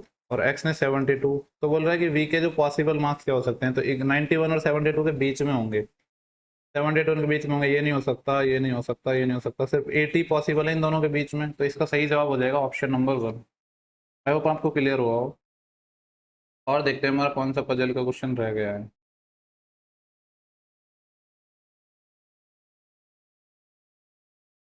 ओके, देखो एक ये क्वेश्चन हमने जो क्वेश्चन नंबर 18 है इसको पहले छोड़ा था। ये क्वेश्चन क्या था? ओके, ये बोल रहा है कि एक प्रशासन ने स्कूल में जो शिक्षक के चयन के लिए यानी टीचर के सिलेक्शन के लिए कुछ मानदंड निर्धारित किए, यानी कुछ कंडीशंस थी। अगर वो उनको फॉलो करेगा तो उसी हिसाब से उसको उम्मीदवारों को निम्नलिखित में से मानदंडों को पूरा करना चाहिए। ओके, ठीक है। तो देखो यहाँ पे एक कंडीशन दी गई है और यहाँ पे फिर स्टेटमेंट दिया गया, पूछ रहा है कि क्या करना चाहिए क्या नहीं। तो सबसे पहले है कि ए, सबसे पहले जो हमारा स्टेटमेंट फर्स्ट है, बोल रहा है कि कम से कम 50% अंकों के साथ ग्रेजुएशन होना चाहिए। ठीक है, ग्रेजुएशन होना चाहिए एटलीस्ट 50%। दूसरी कंडीशन क्या है, बोल रहा है कि यह अर्ह शिक्षा स्नातक की डिग्री होनी चाहिए। ये अर्ह पता नहीं क्या है यार, देखो ये बहुत ज़्यादा जो नॉर्मल हिंदी है ये भी बहुत परेशान करती है, पता नहीं इसका मतलब क्या होगा। अर्ह शिक्षा स्नातक की डिग्री होनी चाहिए। आगे बोल रहा है कि जुलाई 2021 को उसकी आयु 21 वर्ष से कम और 32 वर्ष से अधिक नहीं होनी चाहिए। यानी जुलाई 2021 को उसकी जो आयु है वो 21 और 32 के मिड में होनी चाहिए। ठीक है। देन आगे बोल रहा है शिक्षा में परा स्नातक उम्मीदवार के लिए स्कूल बोर्ड ऊपरी आयु सीमा में छूट दे सकता है। अरे यार, स्नातक शिक्षा में परा स्नातक उम्मीदवार के लिए स्कूल बोर्ड ऊपरी आयु सीमा में छूट दे सकता है। स्टेटमेंट है, राहुल वर्मा एक प्रतिष्ठित स्कूल में पढ़ा रहे हैं। ठीक है, वह प्रथम श्रेणी स्नातक हैं। ठीक है, वह 23 वर्ष के हैं, 21 से 32 के बीच में भी हैं। जब उन्होंने पिछले स्कूल में शिक्षक के रूप में नौकरी शुरू की थी। ठीक है, उन्होंने बीएड भी किया है। ठीक है, तो क्या इसकी नियुक्ति की जानी चाहिए नहीं की जानी चाहिए? देखो ये बोला कि कम से कम 50% ग्रेजुएशन में हो। और देखो यार ये मेरे को बड़ा कंफ्यूज कर रहा है, ये क्या है इसका मीनिंग, अर्ह शिक्षा स्नातक या जो भी है। इंग्लिश में देखना पड़ेगा, ये तो अभी तो समझ नहीं आ रहा है। देखो एक कंडीशन तो सेटिस्फाई कर रहा है कि कम से कम 50% के साथ स्नातक होना चाहिए, और जबकि यहाँ पे बोल रहा है कि प्रथम श्रेणी स्नातक है, तो पहली कंडीशन तो सेटिस्फाई कर रहा है। बोल रहा है कि 23 वर्ष का थे जब स्कूल में पढ़ा रहे थे लास्ट ईयर, तो अभी भी 21 से 32 के बीच में होंगे, यानी पहली कंडीशन सेटिस्फाई कर रहा है। और हमारी सी की भी कर रहा है। then आगे बोल रहा है कि परा स्नातक उम्मीदवार के लिए स्कूल बोर्ड द्वारा ऊपरी आयु सीमा में छूट दे सकता है। ठीक है, उन्होंने बीएड भी किया है। ठीक है, लेकिन उसको छूट की जरूरत है नहीं। लेकिन यहाँ पे बोले कि यह अर्ह शिक्षा स्नातक की डिग्री होनी चाहिए। देखो ये पता नहीं कौन सी डिग्री की बात कर रहा है, मेरे को नहीं समझ आ रहा है कि अर्ह शिक्षा स्नातक की डिग्री होनी चाहिए। लेकिन ऐसी कोई डिग्री की बात यहाँ पे की नहीं है इन्होंने इस क्वेश्चन में, तो उस हिसाब से अगर देखा जाए तो नियुक्ति करनी चाहिए नहीं करनी चाहिए, आंकड़े पर्याप्त नहीं है, मामले के स्कूल बोर्ड के समक्ष प्रस्तुत किया जाना चाहिए। देखो उस हिसाब से देखा जाए तो ऑप्शन नंबर 3 इस सवाल का सही जवाब होना चाहिए। लेकिन बाकी देखो इसकी लैंग्वेज मेरे को कंफ्यूज कर रही है, तो इस वो आप देख लेना, मैं इसके बारे में श्योर नहीं हूँ इस क्वेश्चन के बारे में, क्योंकि कुछ टर्म है जो हिंदी में मेरे को बिल्कुल समझ नहीं आ रही है। आप देखो इंग्लिश में भी इसका मैं इंग्लिश में देख के बता दूंगा आपको बाकी कमेंट बॉक्स में कि इसका क्या है एग्जैक्ट आंसर। देखो क्वेश्चन नंबर 10 की बात करें तो बोल रहे कि 4 पर्सन हैं, उनसे कोई प्रश्न पूछा जाता है और हर एक पर्सन दो दो उत्तर देखो एक दो क्वेश्चन यार आप बना लेना, ये पजल का क्वेश्चन है, मैंने आपको ऑलमोस्ट सारे करवा दिए हैं, ये आप खुद से ट्राई कर लेना। ठीक है, ये आपका है होमवर्क, अगर आपको नहीं आता है तो बताना, मैं आपका इसको कमेंट बॉक्स वगैरह में अरेंजमेंट बना के दे दूंगा। देखो ये शायद पजल का हमारा लास्ट क्वेश्चन बचा है, और ये जो हमारी शिफ्ट का भी लास्ट क्वेश्चन ही है, बाकी हम सब डिस्कस कर चुके हैं। इसको मैं बता देता हूँ, एक मैंने जो आपको भी 9 या 10 जो भी क्वेश्चन था उसका आप बना लेना, नहीं बनता है तो बता देना। ये बोल रहा है कि 10 पर्सन है, दो पैरेलल लाइंस में बैठे हैं। ठीक है, 1 और 2 नंबर की जो रो है। देखो हम बना लेते हैं, यहाँ पे देखो ऐसे दिया है कि 10 लोग हैं जो आमने सामने फेस करके बैठे हैं, क्योंकि यहाँ पे बोल रहा है कि जो रो 1 में बैठे पर्सन है उनका रो 2 में बैठे पर्सन के सामने फेस है, और कुछ नॉर्थ में है और कुछ साउथ में देख रहे हैं। ठीक है, तो ये लोग देख रहे हैं नीचे साउथ में। ठीक है, ये लोग किस में देख रहे हैं, साउथ डायरेक्शन में देख रहे हैं, और ये लोग किस में देख रहे हैं, नॉर्थ डायरेक्शन में देख रहे हैं। मैं देख लेता हूँ इधर आपको थोड़ा विजिबल है कि नहीं पहले। ओके, देखो अब इनके सामने लोग बैठे हैं, यानी ये इधर बैठा रहेगा, ये इधर बैठा रहेगा, ये यहाँ पे, ये यहाँ पे और ये यहाँ पे। ठीक है, और देखो इसमें आप लेफ्ट राइट का ध्यान रखना, क्योंकि आपको पता है कि जो नॉर्थ में देख रहे हैं उनका तो लेफ्ट इधर होगा और उनका राइट इधर होगा, लेकिन जो साउथ में देख रहे हैं उनका लेफ्ट क्या होगा, इधर होगा, और राइट क्या होगा उनका, इधर होगा। ठीक है, तो इस चीज़ का आप ध्यान रखना। अब आगे हम क्वेश्चन को सॉल्व करते हैं। देखो क्या दे रखा है हमें, ये बोल रहा है कि क्यू के बाईं ओर केवल 2 व्यक्ति बैठे हैं। क्यू, और देखो इससे पहले हमने ये मिस कर दिया है, यहाँ पे बोल रहा है जे के एल एम एन है, पंक्ति 1 में बैठे हैं और साउथ की तरफ मुख कर रहे हैं, यानी यहाँ पे कौन आएगा, जे के एल एम एन, और इस वाले में बचे हुए कौन है, Q R S T U. Okay, अब बनाते हैं। बोल रहा है कि क्यू के बाईं ओर केवल 2 पर्सन बैठे हैं। क्यू इस वाली रो में है, बाईं ओर 2 पर्सन बैठे हैं, मतलब क्यू को यहाँ बिठाना पड़ेगा, तभी तो इसके बाईं ओर 2 पर्सन हो गए। इस वाली लाइन का तो हम यूज कर चुके हैं। आगे बोल रहा है जो जे का फेस है वो क्यू के ठीक बगल में बैठे व्यक्ति की ओर है। ओके, देखो अब क्यू के बगल में व्यक्ति इधर भी हो सकता है, इधर भी हो सकता है, तो हम क्या करते हैं, दोनों बना के देखते हैं हम कि कौन सा बन पाएगा कौन सा नहीं बन पाएगा। तो हम क्या करते हैं कि क्यू के पर्सन में कोई, मान लो इधर बैठा है कोई व्यक्ति, तो इसने क्या कहा है कि जो जे का फेस है वो क्यू के ठीक बगल में बैठे व्यक्ति की ओर है, तो इसका फेस जिस डायरेक्शन में है वहां पे किसका फेस है, जे का, यानी जे को यहाँ होना पड़ेगा। ठीक है, इस लाइन का मतलब इतना ही था। एक इसकी एक और पॉसिबिलिटी है, अगर ये गलत हुई तो हम उसको बना के देखेंगे। आगे बोल रहा है एम है वो जे के बाई और ठीक बगल में है। देखो जे रहा, जे का बायां किधर होगा, इधर होगा, क्योंकि मैंने कहा कि इसका लेफ्ट इधर होगा, तो जे के बाईं और ठीक बगल में ये हमारा एम हो चुका है। देन आगे बोल रहा है के सामने बैठा व्यक्ति एस के बाईं और ठीक बगल में है। के सामने, के सामने, देखो ये के है, के सामने बैठा जो पर्सन है वो क्या है, एस के बाई और ठीक बगल में है, एस के लेफ्ट में ठीक बगल में, ऐसी पोजीशन होगी। और आगे बोल रहा है न तो के और न ही एस किसी भी सिरे पर बैठे हैं। ओके, देखो के एंड पे नहीं है, यानी इस वाले पोजीशन की मैं बात करूँ तो यहाँ पे के नहीं हो सकता, ऐसे ही एस की बात करूँ तो यहाँ पे एस नहीं हो सकता और यहाँ पे एस नहीं हो सकता। और क्या है कि जो के सामने पर्सन, मान लो अगर मैं के को यहाँ बिठाता हूँ तो इसके सामने एक पर्सन बैठा है, इधर एस नहीं हो सकता क्योंकि यहाँ पे तो क्यू है, तो के इस पोजीशन पे तो आएगा नहीं। ठीक है, तो फिर मैं क्या करता हूँ, अगर मैं के को यहाँ बिठाता हूँ तो के सामने बैठे व्यक्ति के इधर एस यहाँ जाएगा, और तो कोई पोजीशन खाली नहीं है, तो यहाँ पे एस को होना पड़ेगा। ठीक है, तो ये लाइन हमारी हो चुकी है। देन आगे क्या बोल रहा है कि एस और टी के मध्य में केवल 2 व्यक्ति बैठे हैं। एस ये रहा, और एक और 2 पर्सन यहाँ पे, फिर टी को होना पड़ेगा। आगे बोल रहा है एन का जो फेस है यू के ठीक बगल में बैठे व्यक्ति के और है। देखो एन के फेस की बात कर रहा है, यू के बगल में बैठे व्यक्ति, सॉरी, एन का फेस है यू के ठीक बगल में, तो देखो यू कहाँ पे हो सकता है हमारा, यू यहाँ पे हो सकता है, यू यहाँ पे हो सकता है, लेकिन यहाँ पे एन के फेस की बात कर रहा है। अगर हम यू को यहाँ बिठाएं तो यू के बगल में बैठे व्यक्ति की तरफ तो जे है, यानी यू इस पोजीशन पे तो आएगा नहीं। ठीक है, यहाँ पे तो हमारा आ नहीं पाएगा। तो अगर हम यू को यहाँ बिठा के देखते हैं तो क्या बोल रहा है कि एन का मुख है यू के ठीक बगल में बैठे व्यक्ति, यू एरा यू के ठीक बगल में बैठे व्यक्ति, इसकी तरफ किसका फेस है, एन का, तो एन को हम यहाँ बिठा देते हैं। ठीक है, आई थिंक अब हमारा अरेंजमेंट हो चुका है, 4 लोग यहाँ चुके हैं, 4। तो देखो ये जो हमने पहला केस माना था उसी से हो गया, दूसरे केस को बनाने की जरूरत नहीं है क्योंकि इतना कुछ पॉसिबिलिटी वगैरह के क्वेश्चन नहीं पूछे जाते हैं, अब ये जो एग्जाम का लेवल है उस हिसाब से। ठीक है, तो हमने उसको बनाया नहीं। तो यहाँ पे एक कौन बच गया हमारा, जे हो चुका है, के हो चुका है, एल बच गया, और यहाँ की बात करें तो हमारा पी बचा है ना, नहीं पी तो है ही नहीं, क्यू हो चुका, आर बचा है। ओके, तो देखो पूछा क्या, बोले कि आर के सामने कौन बैठा है, आर के सामने बैठा है एम। तो देखते हैं हमारे ऑप्शन कहाँ है इस सवाल के, आर के सामने बैठा है एम। ठीक है, तो इस सवाल का सही जवाब हो जाएगा ऑप्शन नंबर हमारा क्या हो जाएगा, फर्स्ट।